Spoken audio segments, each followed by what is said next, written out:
மக்கள் அனைவருக்கும் அன்பு வணக்கம்.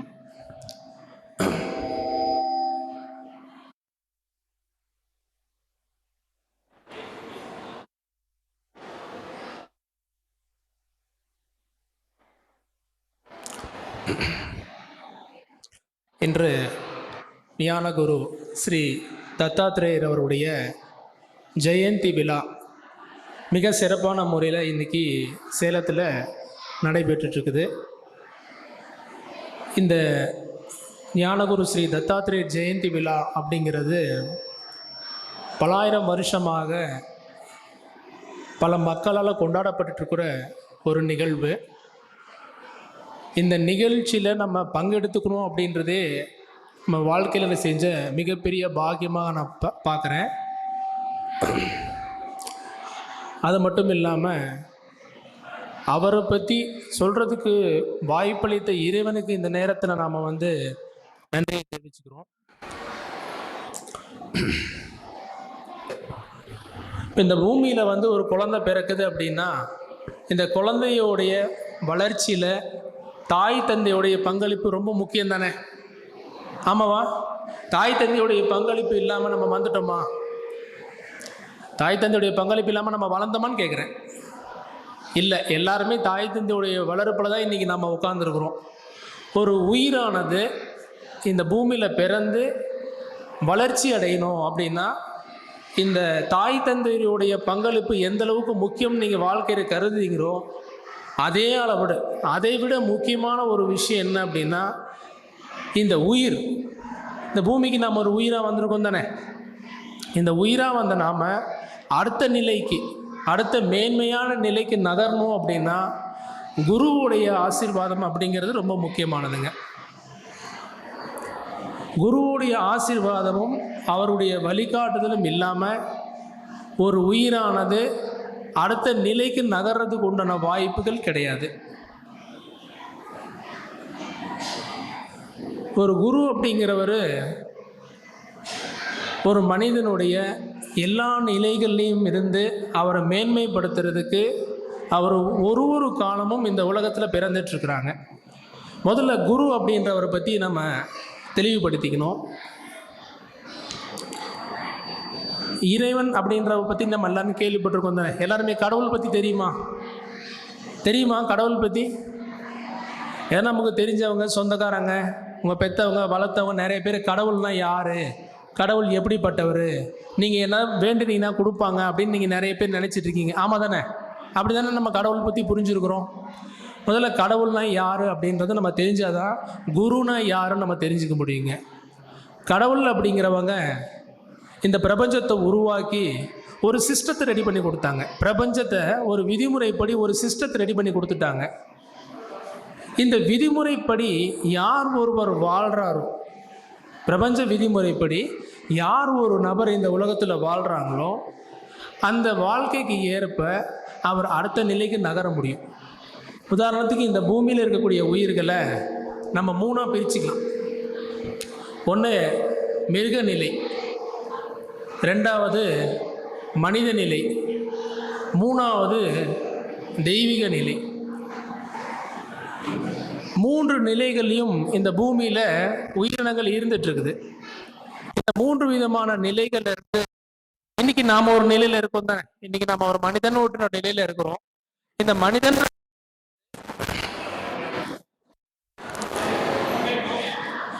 மனிதன்ற நிலையில் இருந்து நாம் தெய்வீகம் அப்படின்ற நிலைக்கு நகரணும் அப்படின்னா நமக்கு குருவுடைய பிளஸ்ஸிங்ஸ், அவருடைய ஆசீர்வாதமும் அவருடைய வழிகாட்டுதலும் இல்லாமல் நம்ம அடுத்த நிகழ்ச்சிக்கு நகர்றது அப்படிங்கிறது வாய்ப்பு கம்மி. கம்மிங்க வருது.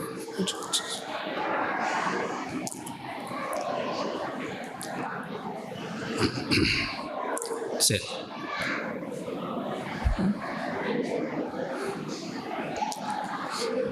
இப்போ குழந்தைகள்லாம் கொஞ்சம் அமைதியாக உட்கார சொல்லுங்களேன். இப்போ நான் பேசுகிறது நிறைய பேர் டிஸ்ட்ராக்ஷன் ஆகிறதுக்கு வாய்ப்பு இருக்குது. கொஞ்சம் அமைதி காக்கும்படி கேட்டுக்கிறேன்.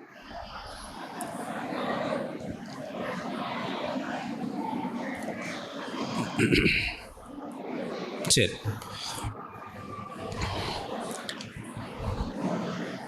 இப்போ ஒரு உயிரானது இந்த மனித நிலையிலேருந்து தெய்வீக நிலை போகிறதுக்கு குருவுடைய ஆசீர்வாதம் ரொம்ப ரொம்ப முக்கியமானது. ஒரு மனிதனும் அவருடைய வாழ்நாளில் ஒரு குருவை சந்தித்து அதன் மூலம் அவருடைய அறிவுரை மூலம் நாம் அடுத்த நிலைக்கு போகணும். அப்படிங்கிறதுனால இறைவன் பல சூழ்நிலைகளை இங்கே உருவாக்கி வச்சிருக்கிறாங்க. பிரபஞ்சத்துடைய விதிமுறைப்படி இறைவன் படைத்தல் பண்ணும்போது பார்த்தீங்க அப்படின்னா இந்த நேச்சர் ஒரு லாவை கிரியேட் பண்ணாங்க. இந்த பிரபஞ்சத்துக்கு ஒரு விதிமுறையை உருவாக்கி வச்சாங்க.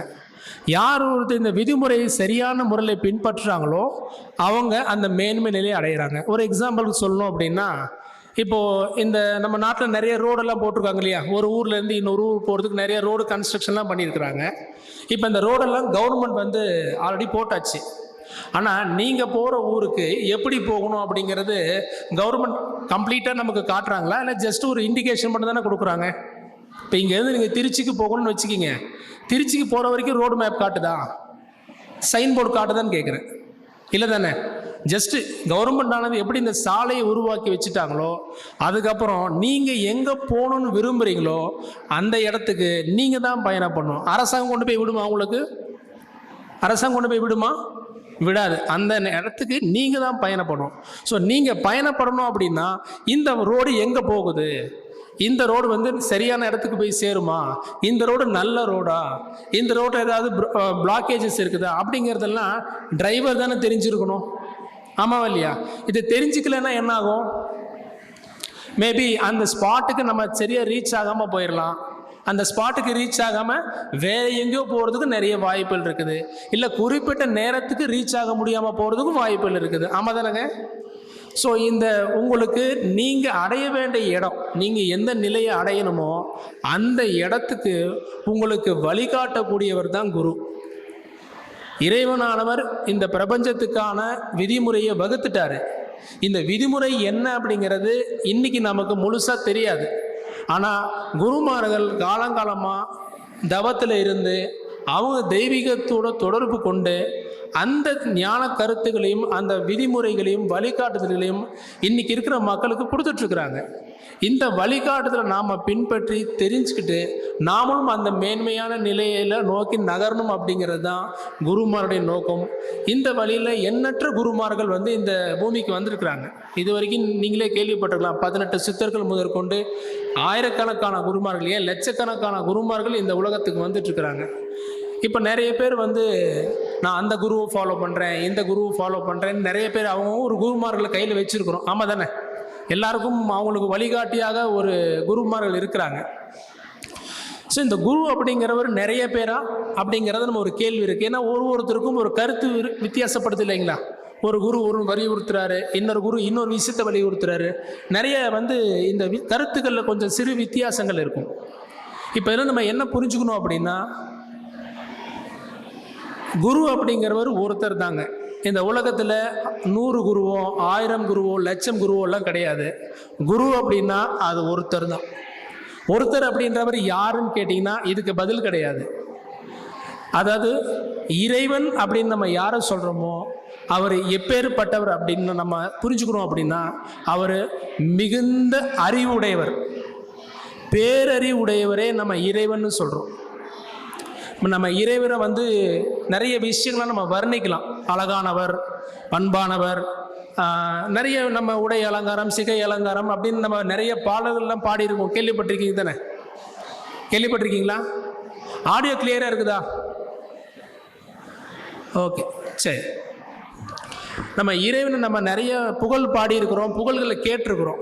ஆனால் இறைவனுடைய முக்கியமான மிக மிக முக்கியமான ஒரு முக்கியத்துவம் வாய்ந்த ஒரு அம்சம் என்னன்னு பார்த்தீங்கன்னா அவருடைய பேரறிவு தான்.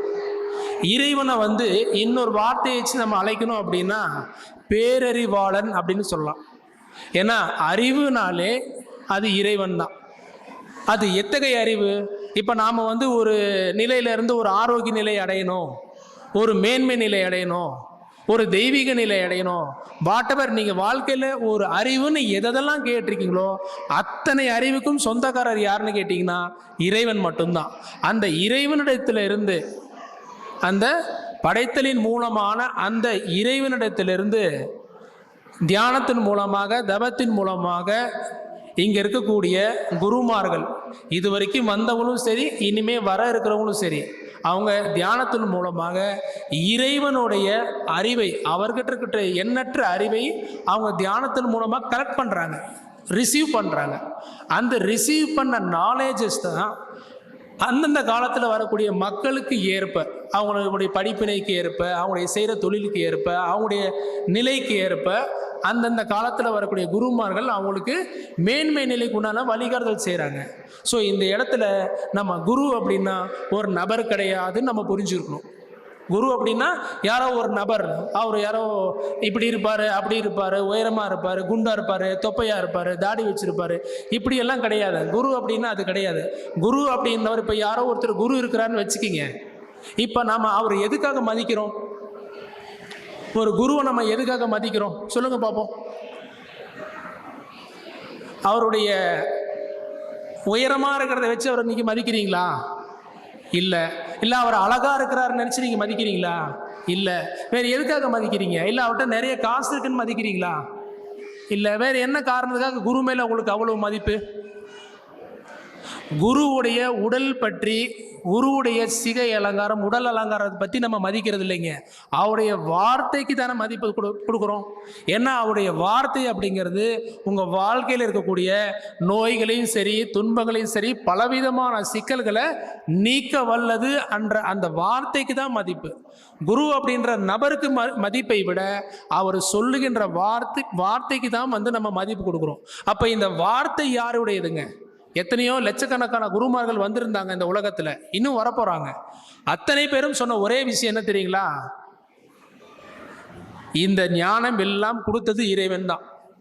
இந்த வார்த்தையை எல்லா குருமார்களும் சொல்கிறாங்க. யாரும் இதை நான் தான் கண்டுபிடிச்சேன், நான் தான் உருவாக்குறேன்னு எந்த குருமாரும் சொல்கிறது கிடையாது. உண்மையான குருமாராக இருந்தால் நான் கண்டுபிடிச்சேன்னு சொல்ல மாட்டாங்க. ஏன்னா அத்தனை அறிவுக்கும் அத்தனை ஞானத்துக்கும் சொந்தக்காரன் ஒருத்தர் தான். அது யாருங்க? இந்த படைத்தலின் மூலமான ஒரு சக்தி இருக்குது பார்த்தீங்களா? அந்த சக்தி கிட்ட இருந்து யார் ஒருவர், இந்த கனெக்ஷன் யார் வேணாலும் வாங்கிக்கலாம். உங்களுக்கும் அந்த மேன்மையான அறிவு இருந்து உங்களாலையும் அந்த இறைவன் கூட தொடர்பு ஏற்படுத்திக்க முடியும் அப்படின்னா உங்களாலையும் அந்த பிரபஞ்ச விதிமுறையை நீங்களும் தெரிஞ்சுக்கிறதுக்கு வாய்ப்பு இருக்குது. பட் இன்னைக்கு பல லட்சக்கணக்கான குருமார்கள் நம்மளுக்கு சரியான முறையில் அந்த விஷயத்தை கிரகிச்சு நமக்கு தேவையான அளவுக்கு பிரித்து கொடுக்குறாங்க. இப்போ ஒரு அப்பா அம்மா வந்து கடையில் அரிசி வாங்கிட்டு வந்து அப்படியே நமக்கு ஊட்டி விட்டுறாங்களா? அரிசி அப்படியே ஊட்டி விட்டுருவாங்களா? என்ன பண்ணுவாங்க? குழந்தைக்கு தகுந்த மாதிரி நல்லா வேக வச்சு சமைச்சு, அந்த குழந்தைக்கு பல் வந்திருக்குதா பல் வரலையான்னு பார்த்து, அந்த குழந்தைக்கு செரிமானம் எவ்வளோ இருக்குது, எவ்வளோ சாப்பிட்ணும் அப்படிங்கிற அனுசரித்து தானே தாய் தந்தையர் வந்து உணவு ஊட்டுறாங்க. ஆமாம் தானே? அப்படி தானே பண்ணுறீங்க? அப்படி தான் பண்ணுறீங்க. பரவாயில்ல. இதே மாதிரி இந்த காலத்தில் வரக்கூடிய எல்லா குருமார்களும் அந்த ஞானத்தை அப்படியே சொல்லிடுறது கிடையாது. ஏன்னா அப்படியே சொன்னால் நம்மளால் ஜீர்ணிச்சிக்க முடியாது. பல உண்மையான விஷயங்கள், பல ஞானமான விஷயங்கள் நம்ம அப்படியே சிரிச்சிக்க முடியாது. அது வந்து கொஞ்சம் இன்ச்சு பை இன்ச்சாக தான் வரும். அது மாதிரி பல ஞானிகளும் குருமார்களும் எண்ணற்ற ஞான கருத்துக்களையும் எண்ணற்ற சில விஷயங்களையும் நம்முடைய மேன்மை நிலைக்காக சொல்லியிருக்கிறாங்க. ஸோ அந்த மேன்மை நிலையான விஷயங்கள் யாரும் ஒருத்தர் வாழ்க்கையில் சரியாக புரிஞ்சு அந்த வார்த்தையை பின்பற்றுகிறாரோ அவருடைய வாழ்க்கையில், அவருடைய நிலையிலிருந்து, அவர் இப்போ என்ன நிலையில் இருக்கிறாரோ இந்த நிலையிலிருந்து அடுத்த நிலைக்கு நகர்றதுக்கு வாய்ப்பு இருக்குது. இப்போ எல்லாரும் இங்கே மனித நிலையில் தானே இருக்கீங்க. செக் பண்ணலாமா ஒரு முறை? எல்லாம் மனுஷ நிலையில் தானே இருக்கீங்க. இல்லை, எதுக்குமே பதில் சொல்ல மாட்டேங்கிறீங்க. ஆமாவா? ஒரு 50 பேர் கை தூக்கிக்கிறீங்க, மற்ற பேர் எல்லாருமே தானா? சரி. இப்போ இந்த மனித நிலையிலிருந்து நம்ம அடுத்த நிலைக்கு போகணுன்ற விருப்பம் இருக்குதா முதல்ல? சரி, எதுக்கு நம்ம தெய்வீக நிலைக்கு போகணும் அந்த கேள்வி பார்ப்போம். இப்போ மனித நிலையில் நம்ம இருக்கிறோம், தெய்வீக நிலைக்கு போகணுமா? அப்படி என்ன அவசியம்? இப்போ எனக்கு எல்லா வசதியும் இருக்குது, சொத்து இருக்குது, சுகம் இருக்குது, கார் இருக்குது, பங்களா இருக்குது, தேவைக்கு அப்பா அம்மா இருக்கிறாங்க, இல்லைன்னா கவர்மெண்ட் இருக்குது, எத்தனையோ விஷயங்கள் நமக்கு வந்து இந்த மனித நிலைக்கு கிடைச்சிட்டு இருக்குது. தெய்வீக நிலைக்கு எதுக்கு நம்ம போகணும் அப்படிங்கிற ஒரு கேள்வி இருக்குது. இன்றைக்கி எல்லாருக்கும் ஒரு வாழ்க்கை, எல்லாருக்கும் ஒரு பேர் இருக்குதா? எல்லாருக்கும் பேர் வச்சுருக்கிறாங்களா? ஓ சூப்பர். எல்லாருக்கும் இந்த பூமியில் பிறக்கும்போது ஒரு பேர் வைக்கிறாங்க இல்லையா? இந்த பேருக்கு ஏற்ப உங்களுக்குன்னு ஒரு கேரக்டர் இருக்குது, ஒரு ரோல் இருக்குது. இப்போ நம்ம வாழ்க்கையில் 3 விதமான கர்மாவை நம்ம பார்க்குறோங்க. ஒன்று சஞ்சித கர்மா, ஒன்று பிரார்த்த கர்மா, இன்னொன்று அகாமி கர்மா. நீங்கள் வாழ்க்கையில் செஞ்ச கர்மங்களுக்கு ஏற்ப இது நாள் வரைக்கும் நீங்கள் பல பிறவிகள் எடுத்திருப்பீங்க தானே. இது நாள் வரைக்கும் நம்ம பல பிறவிகள் எடுத்திருக்கிறோம். இந்த பல பிறவிகளில் செஞ்ச நன்மைக்கு ஏற்ப இல்லைன்னா அறியாமையில் செஞ்ச சில செயல்களுக்கு ஏற்ப இன்னைக்கு நாம் ஒரு உடல் எடுத்திருக்கிறோம். அந்த உடலுக்கு ஒரு பேர் வச்சிருக்கிறாங்க. ஆமாம் தானே. இன்றைக்கி நம்ம ஒரு பேக் கொண்டு வந்திருக்கோம் வச்சுருக்கேங்க. இன்றைக்கி பேக் நம்ம பிறக்கும் போது கர்மான்னு ஒரு பேக் கொண்டு வந்திருக்கோம். இந்த பேக் பேர் சஞ்சித கர்மா. இந்த கர்மா பேக்கில் உங்களுக்கு என்ன பேர் வைக்கணும், நீங்கள் எவ்வளோ ஹைட்டாக இருக்கணும், உங்கள்கிட்ட எவ்வளோ சொத்து இருக்கணும், எவ்வளோ சுகம் இருக்கணும், எவ்வளோ அறிவு இருக்கணும், எப்போ பிறக்க போகிறீங்க, எத்தனை நாள் நோய் வாயில் இருக்க போகிறீங்க, எப்போ கடைசி காலம் வரப்போகுது, எல்லாமே இந்த பேக்கில் வந்துருச்சு. ஆல்ரெடி எல்லாமே உங்களுடைய பேங்க் நீங்கள் பிறக்கும் போது இந்த அக்கௌண்ட் எல்லாம் உங்கள்கிட்ட வந்துருச்சு. பட் இந்த மனித நிலையிலிருந்து நம்ம தெய்வீக நிலைக்கு போகிறதுக்கு முயற்சி பண்ணலை அப்படின்னா திரும்ப திரும்ப ஒரு பேக் வந்துக்கிட்டே இருக்கும். அடுத்தடுத்த பிறப்பில் ஒரு புது பேக் வரும். இப்போ ஏதோ ஒரு பரவாயில்ல நல்ல பேக்காக கிடைச்சதுனால சில பேருக்கு சுமாரான பேக் கிடைச்சிருக்கலாம், சில பேருக்கு கொஞ்சம் நல்ல பேக் கிடைச்சிருக்கலாம். அந்த நல்ல பேக் கிடைச்சதுனால இன்றைக்கி நம்ம இன்னைக்கு கை கால் நல்லா வச்சுருக்கிறோம், சௌகரியமாக இருக்கிறோம், நிம்மதியாக இருக்கிறோம், காது கேட்குது எல்லாத்துக்கும். செவி செல்வம் நல்லா இருக்குதா? வள்ளுவர் என்ன சொல்கிறாரு? செல்வத்திலே உயர்ந்து செவி செல்வம் சொல்கிறார். எதுக்கு சொல்கிறாரு? நல்ல ஞானமான விஷயங்களை கேட்குற அந்த மிகப்பெரிய ஒரு தன்மை நம்ம கொடுத்துருக்குறாங்க. எதுக்கு? நான் பிறக்கும் போது நமக்கு எந்த அறிவும் தெரியாதுங்க. இப்போ நம்ம வாழ்க்கையில் குழந்தையாக பிறக்கிறோம், எல்லா அறிவும் வந்துருச்சா? ஒன்றுமே தெரியாது. ஆமாம் தானே. எப்படி இந்த இத்தனை இன்னைக்கு இவ்வளோ விஷயங்கள் உங்களுக்கு கல்வியே சரி, தொழிலுக்காகவும் சரி, குடும்பத்துக்காகவும் சரி, பிள்ளைகளை வளர்ப்பாக இருக்கட்டும் சரி, இல்லை தெய்வீக நிலைக்காக இருக்கட்டும் சரி, இத்தனை அறிவுகள் உங்களுக்கு காது இல்லைன்னா உள்ளே போகுமா? காது உங்களுக்கு கேட்கலன்னு வச்சுக்கிங்க, ஒரு நல்ல விஷயத்தை உங்களுக்குள்ள செலுத்த முடியுமான்னு கேட்குறேன். வாய்ப்பு இருக்குதா? காது இல்லைன்னா ஒன்றுமே இல்லை. நாம் எப்படி பிறந்தோமோ அப்படியே இருந்து போயிட வேண்டியதுதான். காது அப்படின்ற இந்த செவி செல்வம் யாருக்கு சரியாக இருக்குதோ அவரால் மட்டும்தான் மேன்மை நிலைக்கு நகர முடியும். நான் சொல்லலை, வள்ளுவர் சொல்கிறார். புரியுது இல்லைங்களா? இந்த செவி செல்வத்தோடு இன்னைக்கு நம்ம பேக்கில் வந்து பாருங்கள், நல்ல செவி செல்வத்தோடு இன்றைக்கி பிறந்திருக்கிறோம். ஸோ இந்த பேகை இன்றைக்கி நல்ல பேக்காக இருக்குது. நாளைக்கு நம்முடைய கர்மா நம்ம எப்படி பிறப்போம் நமக்கு தெரியுமா? தெரியுமா? வாழ்க்கையில் ரோட்டில் பாருங்கள், எத்தனையோ பேர் நோய்வாயில், துன்பத்தில், கஷ்டத்தில், வறுமையில், எத்தனையோ பேர் பாதிப்பில் இருக்கிறாங்க. ஆனால் நாம் இன்றைக்கி நல்லா இருக்கிறோம். முதல்ல அந்த நிலைக்கு நம்ம இறைவனுக்கு நம்ம நன்றியை தெரிவிச்சுக்கணும். ஸோ இந்த நிலையில் இன்றைக்கி நமக்கு ஏதோ ஒரு எதர்ச்சியாக ஒரு நல்ல பேக் கிடைச்சிருக்கலாம். ஆனால் ஒரு முறையும் இந்த எதர்ச்சியாக நல்ல பேக் கிடைக்கும்ன்றதுல எந்த உத்தரவாதமும் கிடையாது. ஆமாம் தானே? இல்லை யாருக்காவது உங்களுக்கு பத்திரத்தில் எழுதி கையெழுத்து போட்டு கொடுத்துருக்குறாங்களா நல்ல பேக்கு தான் வரும் அப்படின்னு? இப்போவே எப்படி இருக்குன்னு தெரியல பேக் எல்லாருக்கும், எல்லாம் கிழிச்சு தொங்குது தானே. அப்படிங்கிறது நமக்கு இப்போ நல்ல பேக்காக இருக்குது. நாளைக்கு நமக்கு சரியான மறுபடியும் நல்ல பேக் வருன்றதுக்கு நமக்கு எந்த உத்தரவாதமும் கிடையாது. ஆமாம் தானே? திரும்பவும் நமக்கு இந்த மாதிரி ஒரு நல்ல வாழ்க்கை கிடைக்கும் அப்படிங்கிறதுல எந்த உத்தரவும் கிடையாது. அதனால் இந்த காலத்தில் அந்த குருமார்கள் என்ன சொன்னாங்க அப்படின்னா, இந்த மனித நிலை அப்படிங்கிறது ஒரு நடு கிணத்துல நிற்கிற மாதிரி தான். சொல்கிறது புரியுதுங்களா? நடு கிணத்துல இருக்கிற மாதிரி தான். உள்ளே உழுகிறதுக்கு எவ்வளவோ வாய்ப்பு இருக்குது. ஸோ நம்ம இந்த கிணத்தை தாண்டணும் அப்படின்னா நம்ம என்ன செய்யணும்? இந்த மிருக நிலையிலேருந்து மனித நிலைக்கு வந்தாச்சு. இந்த மனித நிலையிலிருந்து நம்ம தெய்வீக நிலைன்னு சொல்லக்கூடிய அந்த தேவ நிலைக்கு நகர்ந்துடணும். இந்த நகரணும் அப்படின்னா நமக்கு சில எஃபோர்ட் போடுறோம், சில செயல்கள் இருக்குது. இந்த நகர்வுக்காக தான் குருமார்கள் எத்தனையோ விஷயங்கள் நமக்கு உருவாக்கி கொடுத்துருக்குறாங்க. ஸோ இந்த நகரலன்னு வச்சுக்க, நம்ம இந்த அடுத்த மேன்மையான நிலைக்கு நம்ம நகரல அப்படின்னா நம்ம நிலை சௌகரியமான நிலையாக தான் இருக்கும். நம்ம வாழ்க்கையை ஆரோக்கியமாக தான் இருப்போம், நிம்மதியாக தான் இருப்போம், ஹாப்பியாக தான் இருக்கும்ன்ற எந்த உத்தரவாதமும் கிடையாது. ஏன்னா எந்த நேரத்தில் எதுவும் நடக்கலாம் தானே. இப்போ பாருங்கள், ஒரு நாட்டில் திடீர்னு போர் வருது. யாருக்கு தெரியும் போர் வரும் அப்படின்னு? தெரியுமா யாருக்காவது? எந்த நேரத்தில் பூகம்பம் வரும்னு தெரியுமா? எந்த நேரத்தில் இந்த நாட்டில் எது நடக்குமே தெரியாது. பட் அதுக்குள்ளாகவே இந்த மனித நிலை அப்படிங்கிறது தெய்வீக நிலைக்கு மாறிடணும் அப்படிங்கிறது தான் குருமாருடைய விருப்பம். அதுக்கு நீங்கள் தயாரா? இருக்கீங்களா? கை இருக்குது, 2 பேருக்கு கை இருக்குது எல்லாத்துக்கும். ஓ சரி சரி. இப்போ இந்த மேன்மை நிலையான இந்த தெய்வீக நிலைக்கு நம்ம நகரணும் அப்படின்னா சில ரூல்ஸ் அண்ட் ரெகுலேஷன்ஸ் இருக்குது. இப்போ உதாரணத்துக்கு நீங்கள் ஒரு இடத்துல இருந்து இன்னொரு இடத்துக்கு கரெக்டாக போய் ரீச் ஆகணும் அப்படின்னா அதுக்கு ஒரு சில விதிமுறை இருக்குது தானே. இந்த ரோட்டில் போகணும், ஒன் வேல போகக்கூடாது, இந்த ஸ்பீடில் போகணும், இப்படி நிறைய ரூல்ஸ் அண்ட் ரெகுலேஷன்ஸ் இருக்குது தானே. இந்த மாதிரி ஒரு உயிரானது மனித நிலையிலிருந்து தெய்வீக நிலை நகர்றதுக்குன்னு சில விதிமுறைகள் அப்படிங்கிறது நம்ம குருமார்கள் உருவாக்கி வச்சிருக்கிறாங்க. அந்த ரூல்ஸ் அண்ட் ரெகுலேஷன்ஸை நம்ம பார்க்கலாமா? சரி. இப்போ இந்த மேன்மை நிலை நகரணும் அப்படின்னா நம்ம பை முதல்ல காலி ஆகணுங்க. இப்போ எல்லார்கிட்டையும் ஒரு பை வச்சுருக்கோம் தானே. என்ன பை? மஞ்ச பை கிடையாது. நம்ம கர்மாவை கொண்டு வந்தோம் பார்த்தீங்களா, சஞ்சித்த கர்மம் அப்படின்னு சொல்லக்கூடிய ஒரு கர்மாவில் தான் இன்றைக்கி நம்ம பேர் போட்டு நமக்கு உண்டான பொருள்கள்லாம் வந்திருக்குது. உங்களுக்கு சொந்தக்காரங்க யார், மனைவி யார், எத்தனை பிள்ளைங்க, அவங்களுக்கு எப்படி நோய் இருக்கணும், நீங்கள் எப்படி வாழ போகிறீங்க, நாம் எப்படி கடைசி காலத்தில் எப்படி இருக்க போகிறோம், எல்லாமே இந்த சஞ்சித்த கர்மத்தில் இருக்கிற டேட்டா தான் முடிவு பண்ணுது. புரியுது இல்லைங்களா? இந்த டேட்டா முடிகிறதுக்குள்ள, இந்த காலத்துக்குள்ள நம்ம மேன்மை நிலைக்கு நகரணும் அப்படின்னா இறைவன் நமக்கு சில விதிமுறைகளை உருவாக்கி கொடுத்துருக்குறாங்க. யார் ஒரு இந்த விதிமுறையை தெரிஞ்சுக்கிட்டு குருமார்கள் நமக்கு வழங்கின அந்த விதிமுறையை நமக்கு கற்றுக் கொடுக்குறாங்க. அந்த விதிமுறைப்படி யார் ஒருத்தர் சரியான முறையில் வாழ்க்கையில் வாழ்கிறாங்களோ அவங்க தான் கொண்டு வந்த இந்த கர்ம பையை கரைச்சிக்கலாம். புரியுது இல்லைங்களா? இந்த கர்ம பையை யார் ஒருவரை கரைச்சிட்டு மேலே போகிறாரோ அவருக்கு பாஸ் கிடைச்சிருது, அவருக்கு அடுத்த நிலைக்கான ஒரு நிலை கிடைக்குது.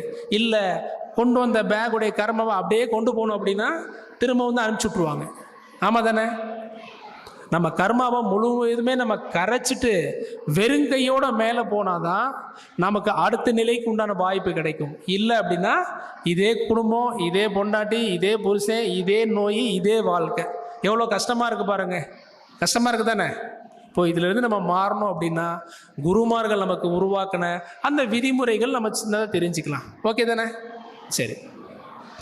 இப்போது பல விதிமுறைகளில் முதலாவது விதிமுறை நம்ம பார்க்கலாம். இதுக்கு நம்ம திருவள்ளுவரை கூப்பிடுவோம். திருவள்ளுவர் பார்த்திங்கன்னா இது வரைக்கும் 1330 குறள் எழுதியிருக்கிறாங்க. ஆமாம் தானே? நிறைய குறள்கள் எழுதியிருக்கிறாங்க. அதில் முக்கியமான குறள் பார்த்திங்கன்னா ஈதல் இசைப்பட வாழ்தல் அப்படின்ற குறள் தெரியுமா உங்களுக்கு? கேள்விப்பட்டிருக்கீங்களா? ஈதல் இசைப்பட வாழ்தல் அது வல்லாது ஊதியம் இல்லை உயிருக்கு அப்படின்னு ஒரு குறள் எழுதியிருக்கிறாங்க. இந்த குறளுடைய பொருள் என்ன அப்படின்னு பார்த்தீங்க அப்படின்னா, நம்ம சம்பாதிக்கிற பொருள் இருக்குது தானே. நீங்கள் எல்லாரும் வருமானம் பண்ணுறீங்களா?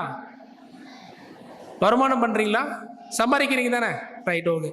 அதாவது யார் ஒருவர் தன் வாழ்க்கையில் சம்பாதிக்கிறாரோ சம்பாதிக்கிற பணத்தில் தான் சுற்றி இருக்கிற மக்களுக்கு, தான் சுற்றி இருக்கிற உயிர்களுக்கு இருக்குது பார்த்தீங்களா, அது செடி கொடியில் பஞ்சபூதத்தில் இருந்து எல்லா விதமான உயிர்களுக்கும் யார் ஒருவர் தான் சுற்றி இருக்கிற உயிர்களுக்கு உங்களுடைய வருமானத்தின் மூலமாக நீங்கள் உங்களுடைய வருமானத்தின் மூலமாக நன்மை நீங்கள் செய்கிறீங்களோ இதனால உங்களுடைய உயிருக்கு நன்மைன்னு சொல்கிறாங்க, உடலுக்கு நன்மைன்னு சொல்லலை. நல்லா புரிஞ்சுக்குங்க.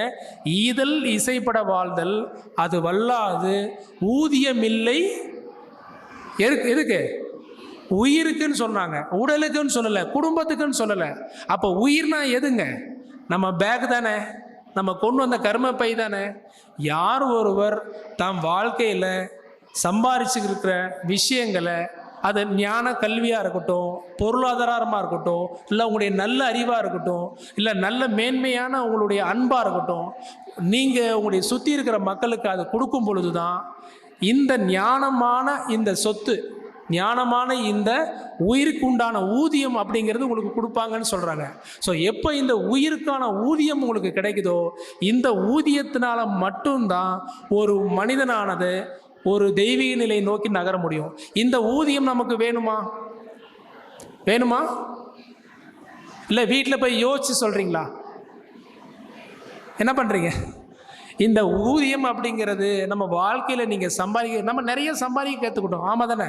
எத்தனையோ நமக்கு இந்த காலகட்டத்தில் சம்பாதிக்கிறதுக்கு ஆயிரக்கணக்கான வழிகள் இருக்குது. எத்தனையோ முறையில் நம்ம சம்பாதிக்கிறோம். ஆனால் சம்பாதிக்கிற பணத்தை சரியான முறையில் இறைவன் உருவாக்கின அந்த விதிமுறைப்படி யார் ஒருவர் சரியான முறையில் அதை பயன்படுத்துகிறாரோ அவருடைய உயிருக்கு ஊதியமானது இறைவனால் வழங்கப்படுது.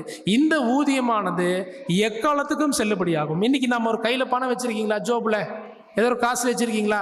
இந்த காசு கொண்டு போயிட்டு நீங்கள் இந்தியாவை தாண்டிட்டீங்கன்னு வச்சுக்கிங்க, இந்த காசு செல்லுபடி ஆகுமா? செல்லுபடி ஆகாது. இந்த பணத்தை கொஞ்சம் தூரம் நீங்கள் தாண்டி போனீங்கன்னா செல்லுபடி ஆக மாட்டேங்குது. சில விஷயங்களை உயிர் போயிடுச்சுன்னா செல்லுபடி ஆகுமா? இந்த காசு கொடுத்து நீங்கள் வாங்கிட முடியுமா? பல விஷயங்களை காசு கொடுத்து நம்மளால வாங்க முடியாது. ஆனால் ஒரே ஒரு விஷயத்தை நீங்கள் எல்லாத்தையும் வாங்க முடியும். அது எது தெரியுமா? அதுதான் உயிருக்கான ஊதியம். இந்த உங்கள்கிட்ட இருக்கிற இந்த பொருளை அந்த உயிருக்கான ஊதியமாக நீங்கள் மாற்றிக்கிட்டீங்கன்னா, உங்கள் பையில் இருக்கக்கூடிய பணத்தை அந்த உயிருக்கான ஊதியமாக நீங்கள் மாற்றிக்கிட்டீங்கன்னா, அது எத்தனை ஜென்மத்துக்கும் உங்களுக்கு வேலை செய்யும். உங்களுடைய அடுத்த நிலைக்கு இந்த ஒரு காசு தான் செல்லக்கூடிய காசு. இந்த செல்லக்கூடிய காசு நமக்கு வேணுமா?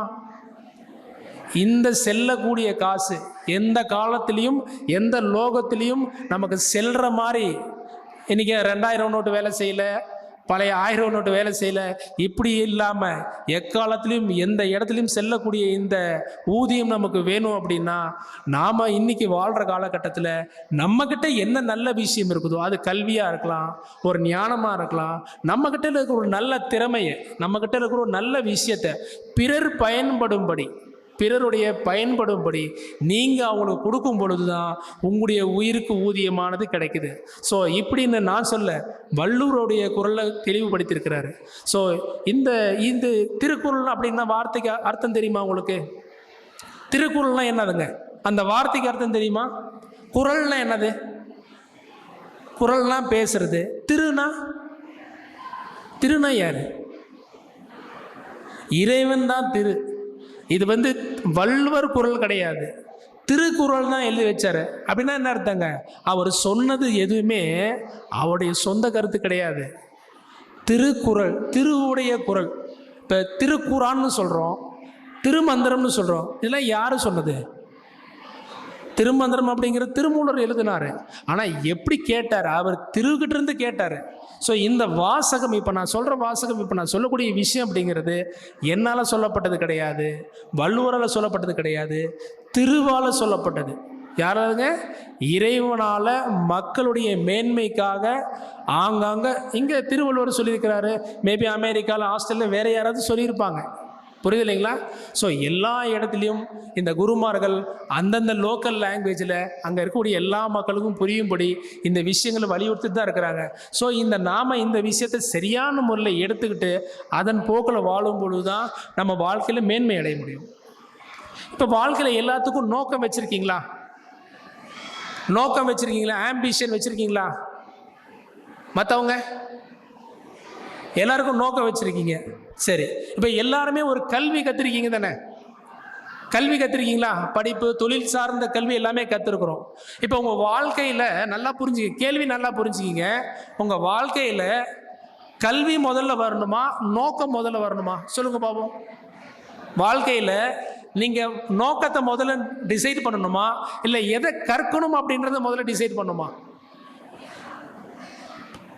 தெரியலையா? ஏன் சொல்லுங்க, தப்பா இருந்தாலும் பரவாயில்ல. கல்வியா நோக்கமா? நோக்கம் வேற, கல்வி நோக்கம் வேற. வாழ்க்கையில் ஃபர்ஸ்ட் கல்வியா, ஃபர்ஸ்ட் நோக்கமா? எல்லாரும் ஒரு பதில் இருக்கலாமா? என்கிட்ட சொல்லலாலும் பரவாயில்ல, அட்லீஸ்ட் நீங்களும் ஒரு பதில் இருக்கலாமா? இருக்கலாமா? பக்கத்தில் யாராவது தூங்கி இருக்கிறாங்களான்னு பாருங்க. இல்லை தானே? சரி. இப்போ வாழ்க்கையில் இன்றைக்கி எல்லாருடைய ஃபஸ்ட்டு விஷயம் என்ன தெரியுங்களா? கல்வி தான். இன்றைக்கி எப்படி போயிட்டுருக்கு அப்படின்னா, முதல் விஷயம் கல்வி. இந்த காலகட்டத்தில் சொல்கிறேன். இப்போ கல்வி நம்ம கற்றுக்கிட்டோம். ஏதோ ஒரு வாழ்க்கையில் நம்ம அந்த ஸ்கூல் டேஸ் முடித்தாச்சு, காலேஜில் ஏதோ ஒரு டிகிரி படித்தாச்சு. டிகிரி முடித்ததுக்கு அப்புறமேட்டு கையில் வர காசை பொறுத்து நோக்கத்தை டிசைட் பண்ணுறோம். ஆமாம் தானே? அப்படி தானே இருக்குது. கையில் காசு இருக்கிறத பொறுத்து தானே நோக்கத்தை வைக்கிறீங்க இப்போ பெரும்பாலான மக்கள். ஆமாவே இல்லையா? ரைட். இப்போது முதல் விஷயம், கல்விக்கு அப்புறம் நோக்கம் வர்றது சரியா, நோக்கத்துக்கு அப்புறம் கல்வி வர்றது சரியா அப்படின்னு பார்த்தீங்க அப்படின்னா, நோக்கத்துக்கு அப்புறம் வர்ற கல்வி தான் சரியானது. கல்வி அப்படிங்கிறது உங்களுடைய படிப்பு சம்பந்தப்பட்ட கல்வி. இந்த ஏபிசிடி எழுதுறதோ ஏதோ நீங்கள் படிப்பு ஸ்கூலுக்கு போகிறீங்க பார்த்தீங்களா, இந்த கல்வியை பற்றி நான் சொல்ல வரல. கல்வி அப்படிங்கிறது உங்களுடைய அறிவை பற்றி நான் சொல்ல வரேன். இந்த இடத்துல புரிஞ்சுக்கிங்க. முதல்ல நம்ம வாழ்க்கையில் நம்முடைய நோக்கத்தை தான் டிசைட் பண்ணணும். அந்த நோக்கத்துக்கு ஏற்ப தான் கல்வியை உருவாக்கணும். புரியுது இல்லைங்களா? இப்போ உதாரணத்துக்கு நீங்கள் எங்கேயாவது ஒரு ஊருக்கு போகிறோன்னு பிளான் பண்ணிட்டீங்க. என்னென்ன எடுத்துகிட்டு போகணும் முதல்ல பிளான் பண்ணுவீங்களா, எந்த ஊருக்கு போகணும் முதல்ல பிளான் பண்ணுவீங்களா? இல்லை மௌன விரதத்தில் இருக்கீங்களா தத்தாத்திரை ஜெயந்திக்காக? அப்படி இல்லை தானே? ஒரு ஊருக்கு போகிறோம் டிசைட் பண்ணிட்டீங்க, முதல்ல எந்த ஊருக்கு போகணும் டிசைட் பண்ணுவீங்களா, இல்லை என்னென்ன பேக் பண்ணலாம் டிசைட் பண்ணுவீங்களான்னு கேட்குறேன். ஊருக்கு தான் டிசைட் பண்ணுவோம். ஏன்னா ஊருக்கு எப்படி போக போகிறோம், பை காரா, ஃப்ளைட்டா, ட்ரெயினா, எத்தனை நாள் ஆகும், என்னென்ன கொண்டு போகணும், குளிர் பிரதேசமா, இதெல்லாம் பொறுத்து தானே நீங்கள் பேக்கிங் பண்ண முடியும். ஆமாம் தானே? ஃபஸ்ட்டு எதன்னு டிசைட் பண்ணுறீங்க, நோக்கத்தை டிசைட் பண்ணுறீங்க. அந்த நோக்கத்துக்கு தக்கவாறு தான் நீங்கள் ஐடியா பண்ணுறீங்க. ஆமாம் தானே? ஸோ இப்படி சரி பண்ணுறது தான் சரி. முதல்ல பையெல்லாம் எடுத்து பேக் பண்ணி எடுத்து வச்சுட்டு ராசிபுரம் வரைக்கும் போயிட்டு வந்துடலாமா, இல்லை நாமக்கல் வரைக்கும் போயிட்டு வந்துடலாமா? பார்க்க பண்ண நம்ம பையெல்லாம் பார்த்தீங்கன்னா 10 நாளைக்கு பேக்கேஜ் பண்ணியாச்சு. ஆனால் எங்கே போகிறதுனே தெரில. இந்த சந்தில் 2 நாள், அந்த சந்தில் 2 நாள் போகிறதுல ஆயுசு முடிஞ்சு போயிடுது. ஆமாம் தானே? அப்படி தான் நடந்துட்டு இருக்குது. ஸோ முதல்ல நம்ம வாழ்க்கையில் நோக்கத்தை உருவாக்கணும். நோக்கத்துக்கு அப்புறம்தான் நம்ம அதை நோக்கிய வழியில் நடக்கணும்.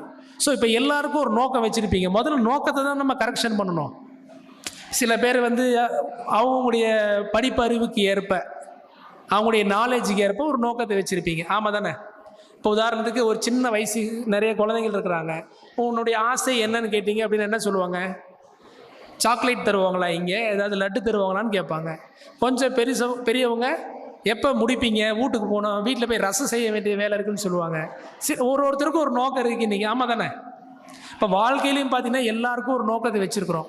அவங்களுடைய நோக்கம், இன்னொருத்தர் நோக்கத்தை கேட்டு பாருங்கள். நமக்கு சில பேருக்கு சிரிப்பாகவும் வரும், சில பேருக்கு பிரமிப்பாகவும் இருக்கும். ஆமாம் தானே? ஸோ மனிதனுடைய நோக்கம் அப்படின்னு ஒன்று இருக்குது. இப்போ நாம் வச்சிருக்கிற நோக்கம் எல்லாம் உங்களுடைய உயிருக்கான நோக்கம் கிடையாது. உங்களுடைய அறிவு, நீங்கள் இது நாள் வரைக்கும் என்ன கல்வியை கற்றுக்கிட்டீங்க, என்ன புரிஞ்சுக்கிட்டீங்க, உங்கள் பக்கத்து வீட்டுக்காரர் என்ன சொன்னா, எய்த்து வீட்டுக்காரர் என்ன சொன்னா, இதை வச்சு தானே நோக்கத்தை உருவாக்கி வச்சுக்கிங்க. ஆமாவா இல்லையா?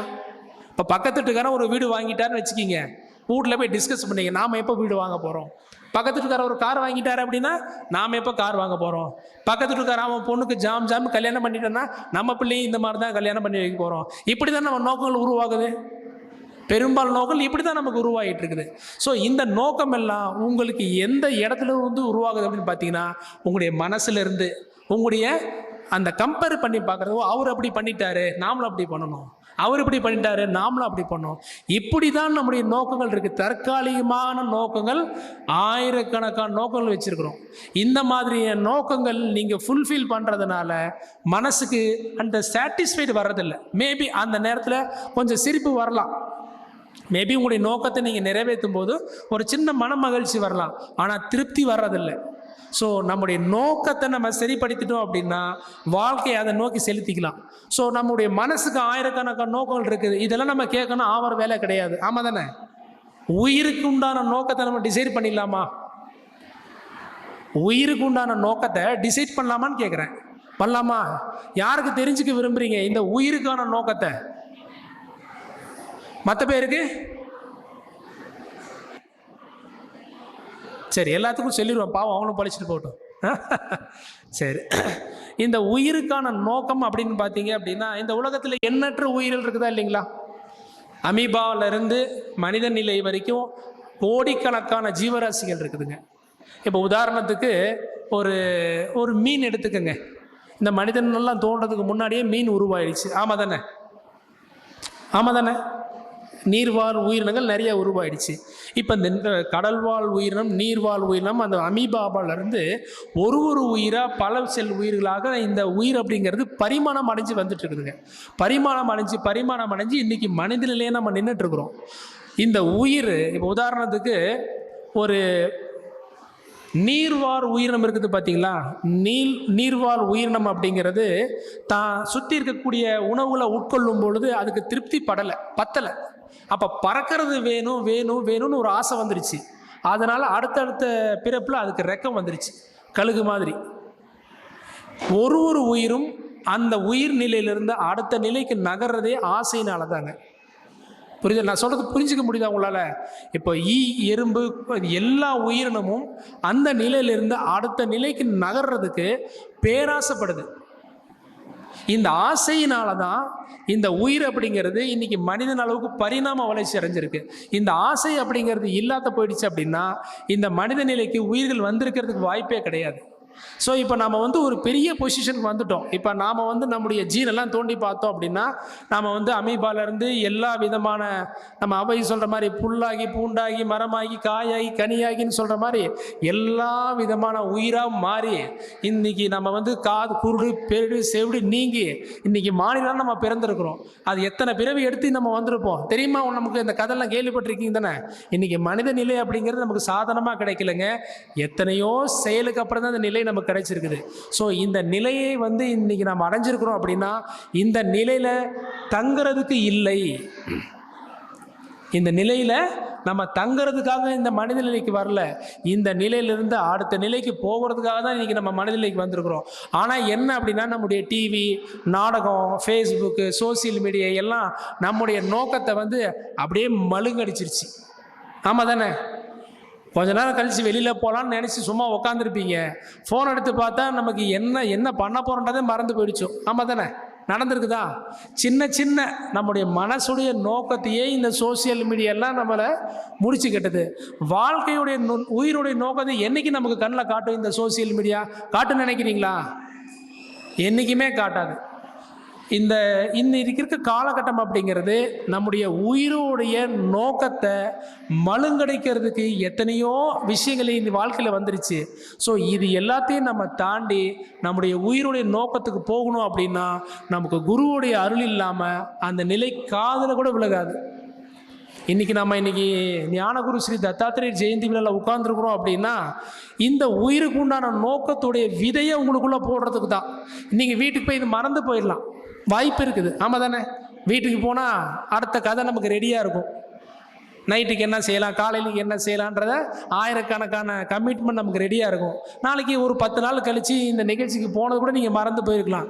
கண்டிப்பாக வாய்ப்புகள் இருக்குது.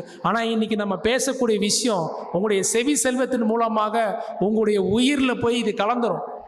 எப்போ இந்த விஷயம் உங்களுடைய உயிருக்கு போயிடுச்சோ என்றைக்காவது ஒரு நாள் முளைக்கும் தானே? ஒரு விதையை நம்ம விதைச்சிட்டோம். இப்போ பாருங்கள், நம்ம ஒன் வேர்ல்டு ஒன் ஃபேமிலி இந்த நிறுவனத்திலேருந்து 4 கோடி பனை விதைகள் விதைச்சிருக்கிறாங்க இது நாள் வரைக்கும் சொல்லி ஒரு கணக்கு சொல்கிறாங்க. விதைச்சிட்டே வந்துட்டு இருக்கிறாங்க. அந்த மரம் ஒன்று கூட முளைக்காமல் போயிடுமான்னு கேட்குறாங்க. முளைக்கும் தானே? இன்றைக்கி இருக்கக்கூடிய எல்லா செடிகளும் மரங்களும் கொடிகளும் இந்த காக்கா குருவி போட்ட விதை தானே?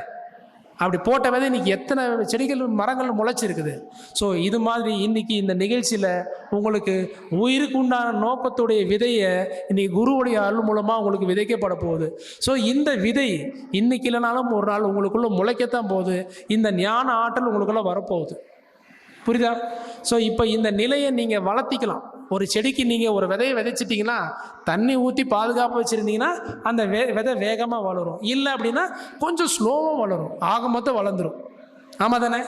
ஆக மொத்தம் இந்த நேச்சர் அதுக்கு சாத்தியமான விஷயங்கள் நம்மளுக்கு உருவாக்கி கொடுத்துட்டே தான் இருக்க போகுது. ஸோ அதனால் நாம் இந்த இறை கல்வியை நம்முடைய நோக்கத்தை சீர்படுத்துறது மூலமாகவே நாம் இந்த நிலையை அடைய முடியும். ஸோ மனிதனுடைய நோக்கம் என்னங்க? மனிதனுடைய ஒரே நோக்கம் என்னன்னா இந்த நிலையிலிருந்து அடுத்த நிலைக்கு நகரணும். இந்த நிலைக்கு நகரணும் அப்படின்னா இந்த உயிருக்கான ஊதியம் நமக்கு வேணும். இந்த உயிருக்கான ஊதியத்தை நம்ம எப்படி பெறுவது? இந்த உயிருக்கான ஊதியத்தை நம்ம எப்படி பெறுவது? ஏதோ ஐடியா வச்சுருக்கீங்களா? எல்லாரும் பாருங்கள், இந்த உளவார பணி செய்யக்கூடிய அன்பர்களாக இருக்கட்டும், ஒன் வேர்ல்டு ஒன் ஃபேமிலி இருக்கக்கூடிய அன்பர்களாக இருக்கட்டும், எல்லாரும் அவங்களுக்கும் சொந்த குடும்பம் இருக்குது, வாழ்க்கை இருக்குது. எல்லாத்தையும் விட்டு அவங்களும் இந்த நாட்டுக்காக மக்களுக்காக எவ்வளவோ செயல் செஞ்சிட்ருக்குறாங்க. அதே மாதிரி நீங்கள் எல்லாருமே அவங்கவுங்க வாழ்க்கையில் பல உங்களோட சுற்றி இருக்கிற மக்களுக்கு மேன்மைக்கு நல்ல விஷயங்கள் செஞ்சுருப்பீங்க தானே? அங்கே ஒன்று இங்கே செஞ்சுருப்பீங்களா? தெரிஞ்சும் தெரியாமல் நடந்திருக்குதா இல்லையா? ஏன் இந்த தத்தாத்திரேய ஞானகுரு ஸ்ரீ தத்தாத்திரேயத்துடைய ஜெயந்தி விழாவுக்கு எத்தனையோ பேர் நன்கொடையும் வழங்கியிருக்கீங்க. ஆமாம் தானே? இதுவே மிகப்பெரிய ஒரு நல்ல விஷயமாக தான் இருக்குது. ஸோ எப்போ நம்ம சுற்றி இருக்கிற மக்களுக்கு உயிர்களுக்கு நம்ம மேன்மடைகிறதுக்கு உண்டான சரியான செயல்களை நம்ம செய்கிறோமோ இந்த செயலுக்கு ஏற்ப உங்களுக்கு ஊதியம் கிடைக்கும். இந்த ஊதியமே உங்களுடைய உயிருக்கான நோக்கத்தை உருவாக்கி அந்த நோக்கத்தை நோக்கி உங்களை நகரச் செய்யும். வெறுமனே விதை போடாமல் வெறும் குழியில் மரம் வளர போகிறது கிடையாது. விதை போட்டு அதுக்கு உண்டான சரியான செயல் செய்யும்போது நாம் அந்த நோக்கத்தை நோக்கி நகருவோம். இது உண்மை தானே? உண்மையா இல்லை ஏதோ நம்ம கதை பேசுகிறோம்னு நினச்சிக்கிறீங்களா? சரி, இப்போ இந்த மாதிரி நம்ம இப்போ திருவள்ளுவர் மட்டும்தான் இந்த மாதிரி விஷயங்கள் சொல்லியிருக்கிறாருன்னு பார்த்தீங்கன்னா, எண்ணற்ற குருமார்களும் ஞானர்களும் சித்தர்களும் வந்து பார்த்தீங்க அப்படின்னா இந்த தன்னை சுற்றி இருக்கக்கூடிய உயிர்களை மேன்மைப்படுத்துறது மூலியமாக தான் அவங்க வாழ்க்கையில் நல்லா இருக்கும்னு சொல்கிறதுக்கு அடிப்படையான விஷயங்கள் சொல்லியிருக்கிறாங்க. அதிர்ஷ்டம்னா கேள்விப்பட்டிருக்கீங்களா? அதிர்ஷ்டம்னு வாழ்க்கை கேள்விப்பட்டிருக்கீங்களா? யார் கேள்விப்பட்டிருக்கீங்க? அதிர்ஷ்டம் அந்த வார்த்தைக்கு அர்த்தம் சொல்லுங்க பார்ப்போம். அதிர்ஷ்டம்ன்ற வார்த்தைக்கு அர்த்தம் தெரியுமா? ஆனால் அதிர்ஷ்டம் வேணும் நம்ம வந்து ஜோசியக்கார பார்த்துட்டு இருக்கிறோம். ஆமாம் தானே? பார்த்துருக்கீங்களா? ஜாதகம் கொண்டு போய் நீட்டுவீங்க தானே? சரி, எப்போ எனக்கு அதிர்ஷ்டம் வரும், எப்போ நல்ல நேரம் வரும் அப்படின்னு நம்ம எல்லா ஜோசியக்காரையும் கேட்டு தான் இருக்கிறோம். கேட்கறதுக்கு முன்னாடி அந்த வார்த்தைக்கு அர்த்தம் தெரிஞ்சாதான் நமக்கு கேட்கறதுல பயன் இருக்கும். அதிர்ஷ்டம் வார்த்தைக்கு அர்த்தம் எதாவது தெரியுமான்னு கேட்குறேன். தெரியாதா? தெரியுமா? தெரியாது. ஒன்று விஷயம் தெரியும், அதிர்ஷ்டம் வந்தால் நம்ம ஜாலியாக இருக்கலாம் நம்ம நினச்சிருப்போம். அது மட்டும் தான் தெரியும். அதிர்ஷ்டம்ன்ற வார்த்தையை ரெண்டாக பிரிங்க பார்ப்போம். அது இஷ்டம். அதுனா எது? அது இறைவனுடைய இஷ்டப்படி யார் வாழ்கிறாங்களோ அவருக்கு தான் அதிர்ஷ்டம் வரும். உங்களுடைய இஷ்டப்படி வாழ்ந்தால் கஷ்டம்தான் வரும். புரியுது இல்லைங்களா? அதிர்ஷ்டம்னா என்னங்க? அதுவுடைய இஷ்டம், இறைவனுடைய விருப்பப்படி, இறைவன் இந்த பிரபஞ்சத்தை உருவாக்குற அந்த வாழ்வியல் முறைப்படி நோக்கத்துப்படி யார் ஒருவர் இந்த பூமியில் வாழ்கிறாங்களோ அவங்க தான் அதிர்ஷ்டசாலி. அவங்க போய் எந்த ஜாதகம் கொண்டு போய் நீட்டணும்னு அவசியங்கள் இல்லை. புரியுது இல்லைங்களா? அது முற்பகல் செய்யின் பிற்பகல் விளையும் அப்படின்ற வார்த்தைக்கு அர்த்தம் தெரியுமா? நாம் இன்னைக்கு என்ன செய்கிறோமோ அதுதான் நமக்கு திரும்பி வரப்போகுது. ஆமாம் தானே? இப்போ வந்து சில பேருக்கு வாழ்க்கையில் நிறைய மேன்மையான விஷயங்கள் நடந்துட்டுருக்கு, நிறைய சௌகரியமான விஷயங்கள், குழந்தைக்கு திருமணம் எல்லாமே நடந்துட்டுருக்கு. எல்லாமே நம்ம வாழ்க்கையில் அந்த மாதிரி தருணத்தில் நம்ம அனுபவிச்சுட்ருக்குறோம். யாரோ ஒருத்தருக்கு ஒரு நல்ல விஷயம் நடந்துகிட்டே இருக்குது, நடக்கிற நேரத்தில் அது தவறி போயிடுச்சுன்னு வச்சுக்கிங்க. நம்ம அந்த நிலைக்கு என்ன சொல்லுவோம்? நீங்கள் கொடுத்து வச்சது அவ்வளோதான் பண்ண சொல்லுவோம். ஒரு நல்ல விஷயம் வந்து அது தவறி போயிடுச்சு, இந்த நிலைக்கு என்ன சொல்லுவோம்? நீங்கள் கொடுத்து வச்சது அவ்வளோதான்னு சொல்லுவோம். யாரோ ஒருத்தருக்கு, ஒரு ஏழை மனிதருக்கோ ஒரு சாதாரண மனிதருக்கோ பெரிய வாழ்வு கிடைச்சிருச்சுன்னு வச்சுக்கிங்க. ஒரு நல்ல பணம் செல்வாக்கோ, ஒரு நல்ல வசதியோ, ஒரு பெரிய இடத்துல திருமணமோ, பெரிய கம்பெனியில் வேலையோ கிடைச்சிருச்சுன்னா என்ன சொல்லுவோம்? எப்பா கொடுத்து வச்சவன் பாணின்னு சொல்லுவோம். ஆமாம் தானே? உங்களுக்கு நல்லது நடந்துருச்சுன்னா நம்ம சாதாரணமாக என்ன சொல்கிறோம்? கொடுத்து வச்சோமான்னு சொல்கிறோம். நல்லது நடக்கலை அப்படின்னா நீ கொடுத்து வச்சது அவ்வளோதான்மான்னு சொல்கிறோம். அப்போ இதுலேருந்து நம்ம என்ன தெரிஞ்சுக்கிட்டோம்? நீங்கள் கொடுத்து வச்சிருந்தாதான் வரும், கொடுத்து வைக்கலைன்னா அதுவுடைய இஷ்டத்தில், அது அப்படின்னா எதுங்க? இறைவனுடைய விருப்பப்படி நீங்கள் வாழ்ந்தீங்கன்னா உங்கள் வாழ்க்கையில் அதிர்ஷ்டம் வந்துச்சு அப்படின்னா உங்களுக்கு எல்லா விதமான தேவைகளும் வரும். உங்களுடைய நோக்கம் சரியாக இருக்கும், உங்களுடைய உயிருடைய நோக்கம் சரியாக இருக்கும். நீங்கள் வாழ்க்கையில் எல்லா நிலையும் அடையிறதுக்கு உண்டான வாய்ப்புகள் தேடி வரும். உதாரணத்துக்கு இந்த ஆன்மீக பழமொழியில் சிஷ்யன் ரெடி ஆகிட்டார்னா குரு தேடி வருவாராம். கேள்விப்பட்டிருக்கீங்களா? மண் ரெடி ஆகிடுச்சுன்னா விதை வருமா. அந்த வார்த்தைக்கு ஏற்ப யார் ஒருத்தர் சரியான டியூனுக்கு வந்துட்டாங்களோ, உயிருடைய நோக்கத்துக்கு போகணும்னு ஒரு டியூனுக்கு வந்துட்டாங்களோ அந்த இடத்துல குரு வந்துடுவாராம். குரு அப்படின்னா யார்? நபர் கிடையாது. குரு அப்படின்னா இறைவனுடைய சொல், அவருடைய வார்த்தை அவருடைய காதுக்குள்ளே எப்படியே போயிடும். அது ஃபேஸ்புக்கில் வரலாம், இந்த மாதிரி ஏதோ ஒரு நிகழ்ச்சியில் மூலியமாக அந்த விஷயம் உங்களுக்கு காதுக்கு வந்துடும். ஸோ தகுதியாயிட்டோம் அப்படின்னா, ஒரு மனிதன் உயிரளவில் நம்ம தகுதியாயிட்டோம் அப்படின்னா நமக்கு கிடைக்க வேண்டிய விஷயம் கரெக்டாக வந்து டெலிவரி ஆகிடும். இதில் எந்த மாற்று கருத்தும் கிடையாது. ஸோ நம்ம அதோடைய இஷ்டத்துக்கு வாழ விருப்பமா, இல்லை நம்ம இஷ்டத்துக்கு வாழ்ந்துக்கலாம்? இப்போ நம்ம இஷ்டத்தில் வாழ்ந்து எப்படி இருக்குது? உங்கள் வாழ்க்கையை பற்றி 2 சொல்லுங்க பார்ப்போம். இப்போ எல்லாமே நம்ம வாழ்க்கையில் நம்ம இஷ்டத்துக்கு தான் டிசைட் பண்ணியிருக்கிறோம். ஆமாம் தானே? நம்ம வாழ்க்கையில் எல்லாமே பெரும்பாலும் நம்ம இஷ்டத்துக்கு தான் உருவாக்கியிருக்கிறோம். பட் ஹாப்பினஸ் அப்படிங்கிறது எத்தனை பர்சன்டேஜ் இருக்குதுன்னு பார்த்துங்க அப்படின்னா, இப்போ வாழ்க்கையில் உங்களுடைய ஹாப்பினஸ் உடைய பர்சன்டேஜ் நீங்கள் கால்குலேட் பண்ணுங்கள். 100%ல் எத்தனை பர்சன்டேஜ் உங்களுடைய வாழ்க்கையில் நீங்கள் ஹாப்பியாக இருக்குன்னு பாருங்கள். ரொம்ப கம்மியாக இருக்கலாம் சில பேருக்கு, சில பேருக்கு கொஞ்சம் மீடியமாக இருக்கலாம், சில நல்ல உள்ளவங்களுக்கு அது 100% கூட இருக்கலாம். ஸோ இந்த ஹாப்பினஸ் அப்படிங்கிற நம்ம அதிகப்படுத்தணும் அப்படின்னா அதுவுடைய இஷ்டத்துக்கு நம்ம எப்போ வாழ்கிறோமோ அப்போ தான் நமக்கு அந்த அதிர்ஷ்டத்தின் மூலமாக எல்லா விதமான பிளெஸ்ஸிங்ஸும் நமக்கு கிடைக்கும். அது குழந்தைகளாக இருக்கட்டும், நம்முடைய வாரிசுகளாக இருக்கட்டும், உங்களுடைய குழந்தையுடைய கல்வியாக இருக்கட்டும், அவங்களுடைய மேன்மையாக இருக்கட்டும், எல்லாமே அப்படி தான். இந்த அதிர்ஷ்டம் எப்படி வேலை செய்யும் நம்ம ஒரு எக்ஸாம்பிள் பார்க்கலாமா? ஏன்னா அதிர்ஷ்டம் அப்படிங்கிறது நம்ம சும்மா கேள்விப்படுறோம், சில பேர் இன்னும் வாழ்க்கையில் அதை சுவைச்சு பார்த்துருக்க மாட்டீங்க. இப்போ உதாரணத்துக்கு இப்போது ஒரு ஃபேமிலி இருக்கிறாங்க. அந்த ஃபேமிலி இப்போ உங்களையே எடுத்துங்க, இல்லை பொதுவாக ஒரு கதையை எடுத்துக்கங்க. உங்கள் குடும்பம் இருக்குது, உங்கள் குடும்பத்தில் ஒரு கணவன் மனைவி ஒரு குழந்தைகள் இருக்கிறாங்க. இந்த குழந்தைகளுக்கு படிப்புக்காக வெளியூருக்கு போகிறாங்க. அந்த அப்பா அம்மாவுக்கு ஒரு வருத்தம், ஐயோ நம்ம பிள்ளை வெளியில் போய் படிக்க போகுது, எப்படி படிக்கணும்னு நமக்கு தெரியாது, எந்த மாதிரியான ஃப்ரெண்ட்ஷிப் கிடைக்குன்னு நமக்கு தெரியாது. இது பெரிய பயம் தானே, பெரிய பயம் இருக்குதா? இன்னைக்கு நாம் யார் கூட பழகுறோம் அப்படிங்கிறது ரொம்ப முக்கியமானது, ஆமாவா இல்லையா?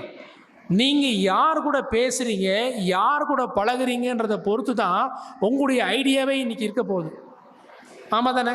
இப்போ நீங்கள் ஒரு மேன்மை நிலை உடைய நபரோட பழகிட்டு இருந்தீங்கன்னா அந்த நிலை உங்களுக்கு ஒட்டிக்கும். இதுவே வேறு சில தரக்குறைவான விஷயம் நம்ம பழகிட்டு இருந்தீங்கன்னா அந்த மனநிலை நமக்கு வர்றதுக்கு வாய்ப்பு இருக்குது, ஆமாம் தானே? இது ஏற்கிறீங்களா? இது நிச்சயமாக நடந்துட்டு இருக்குது.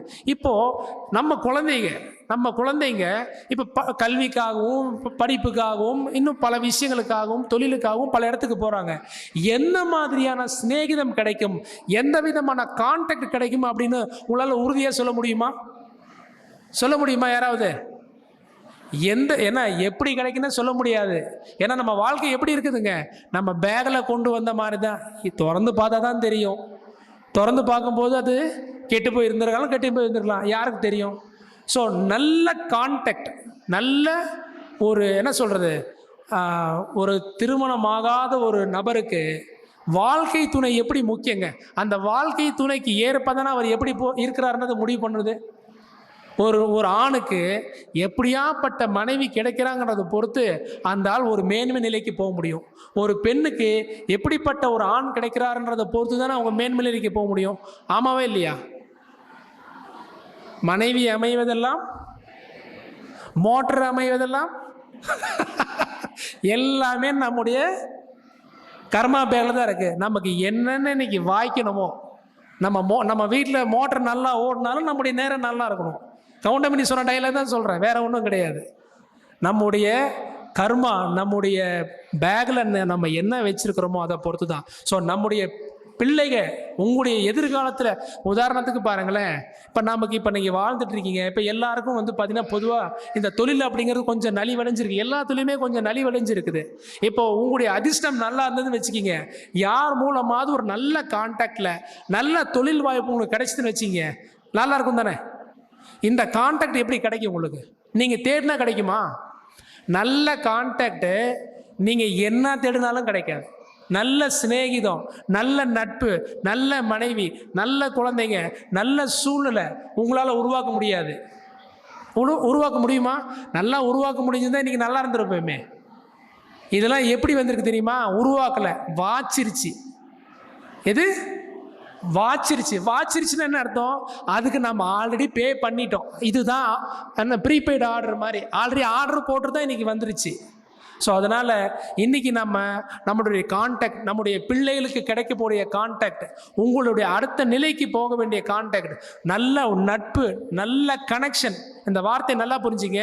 நல்ல கனெக்ஷன் உங்களுடைய வாழ்க்கைக்காகட்டும், உங்களுடைய பிள்ளைகளுடைய வாழ்க்கைக்காகட்டும், உங்களுடைய மேன்மைக்குண்டான வாழ்க்கைக்காகட்டும் நல்ல கனெக்ஷன் முக்கியமா? இந்த கனெக்ஷன் தேடுனா கிடைக்குமா? கூகுளில் தேடினா கிடைச்சிருமா? நல்ல ஃப்ரெண்ட்ஷிப் எப்படி நம்ம செக் பண்ணிக்கிறது தேடினா கிடைக்குமா? கிடைக்காது. நல்ல தொழில், நல்ல ஒரு சரியான இணக்கமான ஒரு நபர் நம்ம கூட ஒரு பார்ட்னர் அமையணும், கூகுளில் தேடினா கிடைச்சிருமா? எப்படி கிடைக்கும் இந்த கனெக்ஷன்? நமக்கு இந்த கான்டாக்ட் எப்படி கிடைக்கும் தெரியுமா? ஏதாவது ஐடியா இருக்குதா? என்ன தேடினாலும் நல்ல கான்டாக்ட், நல்ல கனெக்ஷன், அந்த டிவைன் கனெக்ஷன் எப்போ கிடைக்கும்? அது இஷ்டத்தில் இருந்தால் தான் நமக்கு கிடைக்கும். இந்த உலகத்தில் வாங்கிறதுக்கும் நிறைய பேருக்கு தேவை இருக்குது, கொடுக்கணும்னு விருப்பமாக நிறைய பேர் இருக்கிறாங்க. ஆமாம் தானே? இந்த கனெக்ஷன் கரெக்டாக இருந்துச்சு அப்படின்னா சரியாக போயிடும். இப்போ ஒரு முதலாளி இருக்கிறாரு, இந்த வேலையை நான் 4 பேருக்கு கொடுத்து வாங்கணும்னு அவருக்கு ஆசையாக இருக்குது. ஒரு தொழிலாளி இருக்கிறாரு, நான் நல்ல விதமாக ஒருத்தர் வாங்கிச்சுன்னா இந்த 2 பேரும் மீட் பண்ணிக்கிட்டாங்க அப்படின்னா சிறப்பாக இருக்குது. இந்த கனெக்ஷன் கிடைக்காத போயிடுச்சு அப்படின்னா அவர்கிட்ட பொருள் இருக்குது, விற்கிறதுக்கு ஆள் இல்லை, எனக்கு தேவை இருக்குது, வாங்கிறதுக்கு கையில் கனெக்ஷன் இல்லை. ஸோ இந்த ரைட் கனெக்ஷன் நமக்கு வேணுமா? உங்களுடைய வாழ்க்கையாகட்டும், உங்களுடைய பிள்ளைகளுக்காகட்டும், ஏன்னா அடுத்த நிமிஷம் என்ன கனெக்ஷன் கிடைக்க போகிறது தான் உங்கள் வாழ்க்கை அமைய போகுது. ஆமாம் தானே? இப்போ இன்றைக்கி உங்கள் வாழ்க்கையில் ஒரு 10 நாள் 15 நாள் கழித்து உங்கள் பொண்ணுக்கோ பையனுக்கோ உங்களுக்கோ ஒரு கான்டாக்ட் பர்சன் கிடைக்கிறாங்கன்னு வச்சுக்கிங்க. இந்த பர்சனுடைய நிலையை பொறுத்து உங்களுடைய தலையெழுத்து மாறலாம். ஆமாம் தானே? ஸோ நல்ல கான்டாக்ட் நமக்கு வேணும்னா சிம்பிளுங்க. நல்ல கான்டாக்ட் தான் உங்களுடைய மேன்மை நிலைக்கு எடுத்துகிட்டு போகும். அந்த நல்ல கான்டாக்ட் நீங்கள் பெறணும் அப்படின்னா என்ன பண்ணணும்? அது இஷ்டத்துக்கு வாழணும். எதோடைய இஷ்டம்? இறைவனுடைய இஷ்டத்துக்கு வாழணும். இறைவனால் மட்டும்தான் சரியான கனெக்ஷனை கொடுக்க முடியும். இப்போ நிறைய பேர் நம்ம வாழ்க்கையில் பாதிப்பான சூழ்நிலை இருக்கும்போது கரெக்டாக கடவுள் மாதிரி வந்து காப்பாற்றினீங்கன்னு சொல்லி கேள்விப்பட்டிருக்கீங்களா? ஏதோ ஒரு தருணத்தில் ஏதோ நோயாக இருக்கும், துன்பமாக இருக்கும், வறுமையாக இருக்கும், கஷ்டமாக இருக்கும், சரியான நேரத்தில் எனக்கு வந்து உதவி பண்ணாங்க, கடவுள் மாதிரி வந்தீங்க, அந்த மாதிரி அனுபவிச்சிருக்கீங்களா யாராவது? எத்தனையோ பேருக்கு இந்த மாதிரி நிகழ்ச்சி நடந்துருக்குது. காரணம் என்னன்னா அவங்க கொடுத்து வச்சிருக்கிறாங்க. சரியான நேரத்தில் நம்மக்கிட்ட இருக்கும்போது அதை நம்ம புண்ணியமாக மாற்றி வச்சுக்கிட்டோம், நல்ல விஷயங்கள்லாம் மாற்றி வச்சுக்கிட்டோம், நம்ம அந்த என்ன சொல்கிறது அந்த உயிருக்கான ஊதியமாக நம்ம மாற்றி வச்சுட்டோம் அப்படின்னா இது சரியான நேரத்தில் சரியான கான்டாக்டை சரியான கனெக்ஷன் உங்களுக்கு ஏற்படுத்தி விடுவோம். இந்த கனெக்ஷன் அப்படிங்கிறது தான் இறைவனுடைய தொடர்பு. இந்த இறைவனுடைய தொடர்பு தான் இங்கே வந்த எல்லா சித்தர்களும் குருமார்களும் அவங்களுடைய வாழ்க்கையில் பெற்றாங்க. சொல்றது புரியுது இல்லைங்களா? இந்த காலத்தில் நம்ம எத்தனையோ குருமார்கள் நம்ம பார்க்குறோம் பார்த்தீங்களா? இந்த குருமார்கள் எல்லாமே யார் கனெக்ஷனை எடுத்துக்கிட்டாங்க தெரியுமா? டிவைன் கனெக்ஷனே எடுத்துக்கிட்டாங்க. யார் ஒருத்தர் இந்த டிவைன் கனெக்ஷனே எடுத்துக்கிட்டாரோ அவரால் எல்லா விஷயங்களையும் செய்ய முடியும். இது எதுன்னு கிடையாது, எல்லாம் வல்லவர்கள் அவங்க. ஸோ இந்த மாதிரி நிலைக்கு நாம் ஒரு படி எடுத்து வைக்கணும் அப்படின்னா நம்ம அது இஷ்டத்துக்கு வாழணும் அப்படின்னா இறைவன் வகுத்த அந்த நேச்சருடைய லாபம் நம்ம புரிஞ்சு வாழணும்.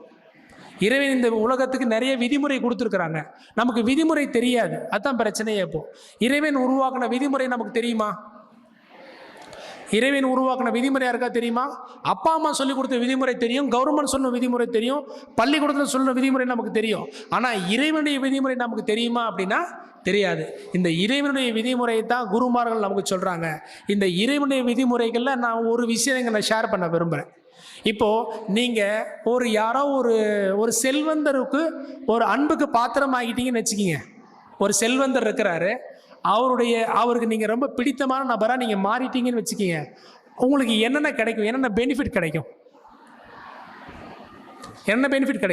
எல்லாமே கிடைக்கலாம். அவர்கிட்ட என்ன இருக்குதோ அந்த விஷயத்தை உங்களுக்கு ஷேர் பண்ணுவார். அவர்கிட்ட நிறைய கார் இருந்துச்சுன்னா ஒரு கார் கொடுக்கலாம், அவருக்கு நிறைய வீடு இருந்தால் உங்கள்கிட்ட ஒரு வீடு கொடுக்கலாம். ஆமாம் தானே? ஒரு செல்வந்தருடைய அன்பை நீங்கள் பெற்றுறீங்க அப்படின்னா அவர்கிட்ட இருக்கிற பொருளை உங்களுக்கு கொடுத்து உதவி பண்ணுறாரு. ஆமாம் தானே?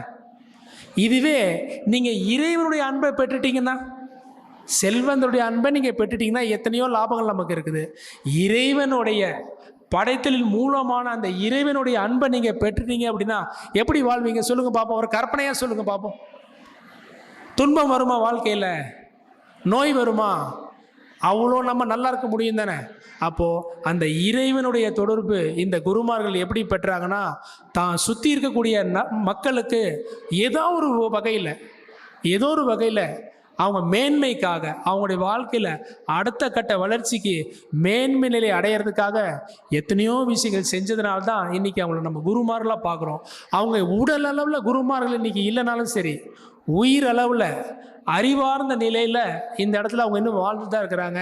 அவங்களுடைய அறிவு, அவங்களுடைய ஆற்றல், அவங்களுடைய பிளெஸ்ஸிங்ஸ் என்றைக்கு நம்மளுக்கு கிடைச்சிட்டு தான் இருக்குது. ஸோ இத்தனை விஷயங்கள் நமக்கு இந்த குருமார்கள் ஏன் கொடுத்துட்டு போயிருக்கிறாங்க அப்படின்னா, இங்கே இருக்கிற மக்கள் அடுத்த படிக்கு நகரணும் அப்படிங்கிற அந்த நோக்கத்தோடு தான். புரியுதா நான் சொல்கிறது? அண்டர்ஸ்டாண்ட் ஆகுதா? அந்த டிவைன் கனெக்ஷன் வேணுமா? இந்த இறைவனுக்கு பிடித்தமான நபராக நீங்கள் மாறணும் அப்படின்னா, இறைவனுக்கு ஒரே ஒரு விஷயம் ரொம்ப பிடிச்சமான விஷயம். அந்த விஷயம் என்ன சொல்ல முடியுமா? இந்த ஒரு விஷயத்தை ஃபாலோ பண்ணால் இறைவனுக்கு ரொம்ப பிடிக்கும். தெரியுமா? ஏதாவது இறைவனுக்கு எந்த விதமான நபர், எந்த மனநிலை உடைய, எந்த சுபாவத்துடைய நபர் ரொம்ப பிடிக்கும் அப்படின்னா, நன்றி உணர்வாளருக்கு தான் ரொம்ப பிடிக்குமா. யார் ஒருவர் அவருடைய உள்ளளவில் உணர்வில் உள்ள நன்றியாக இருக்கிறாங்களோ, இப்போ நாம் இங்கே வாழ்ந்துட்டுருக்குறோம். இப்போ நீங்கள் இண்டிவிஜுவல் எடுத்துங்க. உங்களால் தனித்து இந்த உலகத்தில் வாழ முடியுமா? தனித்து இந்த உலகத்தில் வாழ முடியுமா? இப்போ நீங்கள் சாப்பிட்ற சாப்பாடு நீங்கள் உருவாக்குனீங்களா? இல்லை. யாரோ விவசாயி உருவாக்குனா? விவசாயி உருவாக்கிட்டாரா? இந்த மண் உருவாகுச்சு. அந்த சாப்பாடு இங்கே வந்து, காய்கறி வந்து, இன்றைக்கி நம்ம ஒரு வேளை சாப்பாடு சாப்பிட்றோம், இன்றைக்கி நம்ம ஆரோக்கியமாக இருக்கிறோம் அப்படின்னா மருத்துவருடைய உதவி தேவையாக இருக்குது, சமுதாயத்துடைய உதவி தேவையாக இருக்குது, அப்பா அம்மாவுடைய உதவி தேவையாக இருக்குது, மேன்மேலுக்கு குருமாவுடைய உதவி தேவையாக இருக்குது. இந்த மாதிரி எல்லாருடைய உதவி தான் இன்றைக்கி நம்ம வாழ்ந்துட்டுருக்குறோம். எந்த உதவி இல்லாமல் நம்மளால் இன்றைக்கி வாழ முடியுமா? யாருடைய உதவி இல்லாமல் இன்றைக்கி நம்ம ஒரு இன்ச்சு கூட நகர முடியாது. ஸோ இன்றைக்கி நம்ம வாழ்கிறதே எப்படி தெரியுமா? கம்ப்ளீட்லி கடலில் தான் வாழ்ந்துட்டுருக்குறோம். முழுக்க எப்படி வாழ்ந்துட்டுருக்குறோம்? அந்த வேனில், இந்த ட்ராவலர் வேலெல்லாம் பார்த்தீங்கன்னா கடன் வாங்கியிருக்கிற வந்து இடிச்சிடாதீங்கன்னு போட்டிருப்பாங்க, பார்த்துருக்கீங்களா? இந்த உடல் அவ்வளவுமே கடன் தான். ஆமாம் தானே? நம்மளது எதுவுமே கிடையாது, எல்லாமே ஒருத்தர் கொடுத்து தான். இந்த பாடி அப்படிங்கிறது அவ்வளவுமே கடன். அப்போ நம்ம யாருங்க? நாம் ஒரு விதமான கடன்காரங்க தான். நம்மக்கிட்ட காசு இருக்கலாம், நிறைய வீடு இருக்கலாம், ஆனால் உண்மையான விஷயம் என்னென்னா, நாம் ஒரு கடன்காரங்க. யாருக்கு கடன் பட்டிருக்கிறோம்? இந்த பூமிக்கு கடன் பட்டிருக்கிறோம். ஆமாம் தானே? சாப்பாடு எங்கேருந்து இருந்துச்சு? பூமியில். நீங்கள் இன்றைக்கி என்னென்ன வாழ்க்கையில் அனுபவிச்சுட்டு இருக்கீங்களோ, உங்களுடைய நோய்க்கு நீங்கள் மருந்து சாப்பிட்றீங்களா? இந்த மருந்து எங்கேருந்து வந்துச்சு? இன்றைக்கி நம்ம உயிரோடு இருக்கோன்னா மருந்து ஒரு முக்கியமான விஷயம். மருந்து எங்கேருந்து வந்துச்சு? இந்த பூமியிலேருந்து வந்துச்சு. உணவு எங்கேருந்து வந்துச்சு? இந்த பூமியிலேருந்து வந்துச்சு. இன்றைக்கி நம்ம உயிரோடு இருக்கிறோம் அப்படின்னா எல்லாமே இந்த பிரபஞ்சத்திலிருந்து தான் நமக்கு கிடச்சிருக்குது. இந்த பிரபஞ்சத்துக்கு நம்ம கடன்காரங்க தானே? இல்லை, இது எதாவது திருப்பி செய்ய முடியுமா உங்களால்? இந்த பூமிக்கு எதாவது திருப்பி செய்ய முடியுமா? உங்கள்கிட்ட அவ்வளோ பேக்கெட்டில் பணம் வச்சுருக்கீங்களா? எவ்வளவோ பணம் கொடுத்தாலும் இந்த பூமிக்கிட்டேருந்து வாங்கின அந்த ஆற்றலை, அந்த பொருளை உங்களால் ஈடு செய்ய முடியுமா? ஈடு செய்ய முடியுமா? பின்னாடி கேட்குறேன். ஈடு செய்கிறதுக்கு வாய்ப்பே கிடையாது. ஸோ இதுக்கு ஒரே ஒரு வாய்ப்பு. என்ன வாய்ப்பு தெரியுமா? இதெல்லாம் நம்ம வாங்கிட்டோம், இந்த வாய்ப்புக்கு நம்ம நன்றின்ற ஒரு உணர்வு தான் நம்ம வெளிப்படுத்த முடியும். திருப்பியெல்லாம் செய்ய முடியாதுங்க. கடவுள் இந்த உயிர்களுக்கு எத்தனையோ விஷயங்கள் செஞ்சாங்க. இந்த செயலுக்கெல்லாம் நம்ம ஒரு காலம் எத்தனை ஜென்மமானாலும் சரி திருப்பியே செய்ய முடியாது. ஏன்? உங்கள் அப்பா அம்மா செஞ்ச செயலுக்கே உங்களால் திருப்பி செய்ய முடியுமா? அப்பா அம்மா செஞ்ச செயலுக்கு நம்மளால் திருப்பி செய்ய முடியாது. கடவுள் செஞ்ச வேலைக்கு நம்ம எப்படி திருப்பி செய்ய முடியும்? திருப்பி செய்கிறதுக்கு வாய்ப்பே இல்லை. ஆனால் ஒரே ஒரு விஷயம் செய்யலாம். என்னென்னா, நம்ம வாழ்க்கையில் யார் மூலமாக நம்ம ஒரு நல்லது வாங்கிக்கிறோமோ, யார் மூலமாக நாம் ஒரு நன்மை பெறுகிறோமோ, அந்த நன்மை பெற்ற பிறகு அவருக்கு மனசார்ந்த நன்றி நம்ம சொல்கிறது தான் இறைவனுக்கு பிடித்த ஆட்டிடியூட். இந்த மனநிலையில் யார் ஒருத்தர் இருக்கிறாரோ அந்த உயிருக்கு இறைவன் ஊதியம் கொடுக்குறாரு. நம்ம நன்றியை வந்து பல நிலைகளில் வெளிப்படுத்தலாங்க. நன்றியை உணர்வு ரீதியாக வெளிப்படுத்தலாம், இல்லைன்னா நன்றியை செயல் வடிவமாகவும் நீங்கள் வெளிப்படுத்தலாம். இப்போ நம்ம வாழ்க்கையில் எல்லாருக்கும் சாப்பாடு சாப்பிடும்போது சாப்பாடுக்கு நன்றி தெரிவிக்கிறோம். ஆமாம் தானே? குடிக்கிற தண்ணிக்கு நன்றி தெரிவிக்கிறோம், சுவாசிக்கிற காற்றுக்கு நன்றி தெரிவிக்கிறோம். ஒரு நிமிஷமும் இந்த இடத்துல நம்ம பயன்படுத்திக்கிட்டு இருக்கிற எல்லா விஷயங்களுக்குமே நம்ம யார் ஒருத்தர் நன்றியாக இருக்கிறோமோ, இந்த நன்றி உணர்வாளர்களுக்கு இறைவன் ஒருபோதும் எந்த குறையும் வைக்கிறதில்ல. அவருக்கு சரியான நேரத்தில் ரைட் கனெக்ஷன், ரைட் கான்டாக்ட் கொடுத்து அவரை காப்பாற்றுவார். புரியுது இல்லைங்களா? இப்போது இந்த நன்றி உணர்வாளரை விட நன்றி உணர்வு ரொம்ப ரொம்ப முக்கியம். ஃபஸ்ட்டு ஸ்டேஜ் அதுதான். நன்றி உணர்வுக்கு அடுத்தது நன்றியை செயல் வழியில் வெளிப்படுத்துறது. யார் ஒருவர் நன்றியை செயலளவில் வெளிப்படுத்துகிறாங்களோ இவருக்கு இறைவனுக்கு ரொம்ப நெருக்கமான நபராக ஆயிடுறாரு. புரியுது இல்லைங்களா? இப்போ நன்றியை செயலளவில் படுத்துறதுன்னு என்ன தெரியுங்களா? நீங்கள் உங்கள் வாழ்க்கையில் சுற்றி இருக்கிற மக்களுக்கு அவங்களுடைய வாழ்க்கையில் மேன்மை அடைகிறதுக்கு, அவங்க மனித நிலையிலேருந்து மேன்மை அடைகிறதுக்கு ஒரு உதவி செஞ்சிங்கன்னா இதுதான் அந்த செயலானது, இதுதான் அந்த நன்றியான செயலானது. இப்போ இந்த மாதிரியான செயல்கள் இந்த நாடு முழுவதும் நிறைய விஷயங்கள் நடந்துட்டு இருக்குது. இப்போ இன்றைக்கும் பாருங்கள், நம்ம ஸ்ரீ தத்தாத்திரேயர் தம்மபத வாழ்வியல் மையம் சார்பாக ஒரு 15 கர்ப்பிணிகளுக்கு அவங்களுடைய குழந்தைகள் அவங்களுடைய வயிற்றில் வளர்கிற குழந்தைகள் மேன்மை அடையணும்னு சொல்லி நாம் ஒரு செயல் நன்றியை உணர்வளவில் இத்தனை நம்ம வச்சிருக்கிறோம். இன்னைக்கு செயலளவில் நம்ம இறங்கியிருக்கிறோம். ஏன் நம்ம செயலளவு செய்கிறோம்? இப்போ உதாரணத்துக்கு ஊராம்புள்ளைய ஊட்டி வளர்த்தா தாம்புள்ள தானே வளரணும் பழமொழி கேள்விப்பட்டிருக்கீங்களா? அப்படின்னா என்னதுங்க? இதுக்கு நீங்கள் நிறைய விஷயத்தை பொருத்தி பார்த்துக்கலாம். உங்கள் வீட்டில் கல்யாணம் பண்ணிட்டு ஒரு பொண்ணு வராங்கன்னு வச்சுக்கிங்க. இந்த பொண்ணு யார்? ஊரா வீட்டு பொண்ணு. இந்த பொண்ணை நீங்கள் நல்லா பார்த்துக்கிட்டிங்கன்னா உங்களுக்கு பிறக்கிற குழந்தைய அந்த பொண்ணு நல்லா பார்த்துக்கும். இதுதான் ஊராம்புள்ளைய ஊட்டி வளர்த்திங்கன்னா தாம்புள்ள தானே வளரும் அப்படிங்கிற அந்த மொழிக்கு அர்த்தம். இதுக்கு மட்டும் பொருந்துமா? இப்போ நிறைய இந்த உலகத்தில் நிறைய பேர் குழந்தைகளுடைய நோயில் துன்பத்தில் கஷ்டத்தில் இருக்கிறாங்க. இந்த குழந்தைகளுக்கு நீங்கள் உதவி பண்ணினாலும் இது உயிருக்கான ஊதியமாக மாறி ரைட்டான கனெக்ஷன் மூலிமா அந்த சரியான விஷயம் உங்களை தான் சேரப்போகுது. இது நோட் பண்ணப்பட்டு இருக்குது. நம்ம செஞ்சுட்டு இருக்கிற எல்லா நல்லதும் சரி, எல்லா கெட்டதும் சரி. அந்த கடைக்கெல்லாம் போனீங்கன்னா, ஒரு மளிகை கடை பாத்திர கடைக்கெல்லாம் போனீங்கன்னா நீங்கள் கண்காணிப்பு கேமராவினுடைய இதில் இருக்கீங்கன்னு எழுதி போட்டிருப்பாங்க தானே? யாரும் அண்டர் சர்வீஸ் கேமரான்னு போட்டிருப்பாங்க தானே? எதுக்கு போட்டிருக்குறாங்க? நல்லா நோட் பண்ணுறாங்க. இந்த பிரபஞ்சத்தில் நம்ம செய்யக்கூடிய அத்தனை செயல்களுக்கும் நம்முடைய எண்ணம், நம்முடைய சொல், நம்முடைய செயல் எல்லாமே நோட் பண்ணப்பட்டு இருக்கு. எதுக்கு தெரியுங்களா? எதுக்கு? திருப்பி கொடுக்கறதுக்கு தான். நம்ம செயல்கள், நம்முடைய எண்ணமாகட்டும், நம்முடைய சொல்லாகட்டும், நம்முடைய செயலாகட்டும் எல்லாமே பஞ்சபூதத்தால் எல்லாமே ரெக்கார்ட் பண்ணிகிட்டே இருக்குது. இது சரியான காலகட்டத்தில் நீங்கள் நல்லது செஞ்சுருந்தா நல்லதும், கெட்டது செஞ்சுருந்தா கெட்டதும் சரியான நேரத்தில் உங்களுக்கு ரீச் ஆகிட்டே தான் இருக்கும். இது யாராலும் நம்ம தடுக்கிறதுக்கு வாய்ப்பு இல்லை. பெட்டர் இந்த லாவை நம்ம புரிஞ்சுக்கிட்டோம் அப்படின்னா என்ன பண்ணலாம்? நல்லதையே செய்யலாம். நல்லதே செஞ்சோன்னா நமக்கு நல்லதே கிடைக்க போகுது. அதனால் அதாவது இந்த நன்றி அப்படிங்கிற செயல் அப்படிங்கிறது நம்ம பல நிலைகளில் வெளிப்படுத்தலாம். உதாரணத்துக்கு சொல்லணும் அப்படின்னா, இன்றைக்கி நாம் பார்த்தீங்க அப்படின்னா ஒரு 15 கர்ப்பிணிகளுக்கு பார்த்திங்கன்னா அவங்களுடைய குழந்தை ஆரோக்கியத்தை மேம்படுத்துகிற விதமாக சில சத்துணவுகள் நம்ம இன்னைக்கு கொடுக்குறோம். எதுக்காக இந்த விஷயத்தை நம்ம கொடுக்குறோம் அப்படின்னா, எப்போ ஒரு கர்ப்பிணி, இப்போ உதாரணத்துக்கு இந்த உலகத்தில் ஒரு ஆரோக்கியமான, ஒரு நல்ல அறிவுடைய, ஒரு நல்ல சிந்தனை உடைய ஒரு குழந்தை பிறக்குதுன்னு வச்சுக்கிங்க. இந்த குழந்தையினால இந்த பூமிக்கு நல்லதா கெட்டதா? நல்லதா கெட்டதா? நல்லது. இதுவே ஒரு ஆரோக்கியமற்ற, ஒரு மனநிலை தவறிய ஒரு குழந்தை பிறக்குதுன்னு வச்சுக்கிங்க. இது இந்த பூமிக்கு நல்லதா கெட்டதா? அவங்களால என்ன நடக்க முடியும்? பாதிப்பு நடக்கிறதுக்கு வாய்ப்பு இருக்குது. ஆமாம் தானே? ஸோ ஒரு உயிரானது இந்த பூமியில் ஒரு நல்ல நிலையில் வரணும் அப்படின்னா முதல் விஷயம், கர்ப்ப காலத்தில் ஒரு கர்ப்பிணி எப்படி இருக்கணும் அப்படிங்கிற ஒரு நாலேஜ் கண்டிப்பாக எல்லாரும் தெரிஞ்சிருக்கணும். இப்போது கர்ப்பிணிகளை வச்சுட்டு சில விஷயங்கள் நான் உங்களுக்கு ஷேர் பண்ணுறேன். கர்ப்ப காலத்தில் கர்ப்பிணிகள் அவங்க வாழ்க்கைக்கு, அவங்க குழந்தை வளர்ச்சிக்கு தேவையான சரியான ஊட்டச்சத்து அப்படிங்கிறது ரொம்ப ரொம்ப முக்கியமானது. இப்போ நம்ம முன்காலத்தில் சொல்லுவாங்க, கர்ப்பிணிகள் ஏதாவது ஆசைப்பட்டு கேட்டால் வாங்கி கொடுத்துருங்க அப்படின்னு. கேள்விப்பட்டிருக்கீங்களா? ஆசைப்பட்டு கேட்டால் வாங்கி கொடுத்துருங்கன்னு. ஆசைப்பட்டு கேட்குறதுனா என்ன அப்படின்னா, அந்த உதாரணத்துக்கு ஒரு கர்ப்பிணிக்கு புளிப்பாக சாப்பிடணும்னு தோணுச்சுன்னா அந்த நேரத்தில் புளிப்பாக சாப்பிட்டா தான் கல்லீரல் வளரும். கொஞ்சம் இனிப்பாக சாப்பிடணும்னு தோணுச்சுன்னா அந்த நேரத்தில் வயிறு வளரும். கசப்பாக சாப்பிடணும்னு தோணுச்சுன்னா அந்த நேரத்தில் இருதயம் வளரும். ஸோ ஏதாவது எனக்கு கசப்பாக சாப்பிடணும், புளிப்பாக சாப்பிடணும், இனிப்பாக சாப்பிடணும்னு அந்த கர்ப்பிணி கேட்பாங்க. அந்த நேரத்தில் உடனே அந்த உணவை அவங்க சாப்பிட்டாங்க அப்படின்னா அந்த குழந்தையுடைய ஆரோக்கியம் நல்ல விதமாக இருக்குது.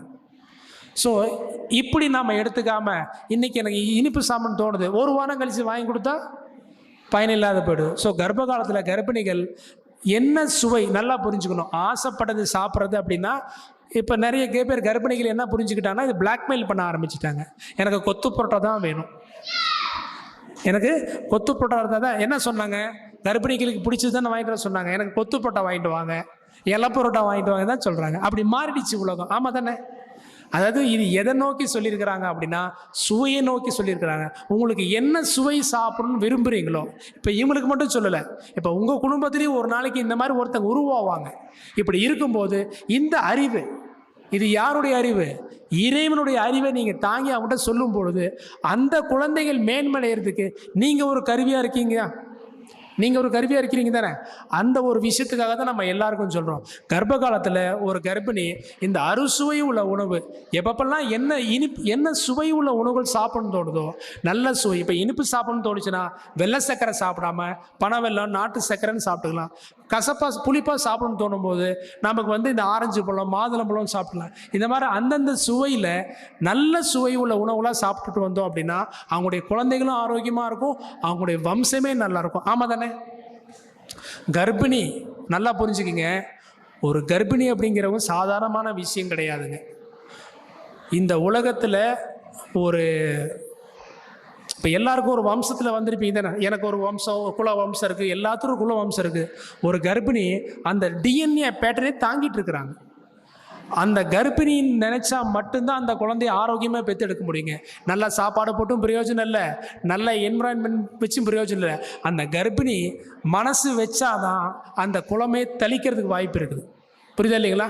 எதை வச்சு சொல்கிறேன் அப்படின்னா, ஒரு கர்ப்ப காலத்தில் ஒரு கர்ப்பிணி எந்த மனநிலையோடு இருக்கிறாங்கன்றது தான் ரொம்ப முக்கியம். நான் மருத்துவத்துறையில் இருக்கிறேன், நிறைய சிகிச்சையில் நான் பார்த்துருக்குறேன். எக்ஸாம்பிளுக்கு சொல்கிறேன். ஒரு கர்ப்பிணி கர்ப்ப காலத்தில் மனவேதனையோடையோ கஷ்டத்தோடையோ, இல்லை நமக்கு கிடைக்க வேண்டிய விஷயம் கிடைக்காம போயிடுச்சு, நடக்க வேண்டிய விஷயம் நடக்காத போயிடுச்சு, இந்த மனவேதனையிலேயே கர்ப்ப காலத்தில் வாழ்ந்தாங்க அப்படின்னா இந்த மாதிரி கர்ப்பிணிகளுக்கு ஆரோக்கியமற்ற குழந்தை பிறக்கிறத நிறைய இடத்துல கண்கூட பார்த்துருக்குறேன். புரியுது இல்லைங்களா? ஸோ கர்ப்பிணி எந்த அளவுக்கு ஊட்டச்சத்தான உணவு சாப்பிடணும் அப்படிங்கிறது ரொம்ப முக்கியமானதோ அதை விட அவங்களுடைய சிந்தனை ரொம்ப ரொம்ப முக்கியமானது. ஏன்னா அவங்களுடைய சிந்தனை தான் பலவிதமான ஹார்மோன்ஸை உருவாக்கி அந்த கருவை வளர்ச்சி அடைய வைக்குது. ஸோ கர்ப்ப காலத்தில் கர்ப்பிணிகள் உணவு அப்படிங்கிறத விட அவங்களுடைய உணர்வு, அவங்களுடைய எமோஷன்ஸ் அப்படிங்கிறது இட்ஸ் வெரி வெரி இம்பார்ட்டன்ட்.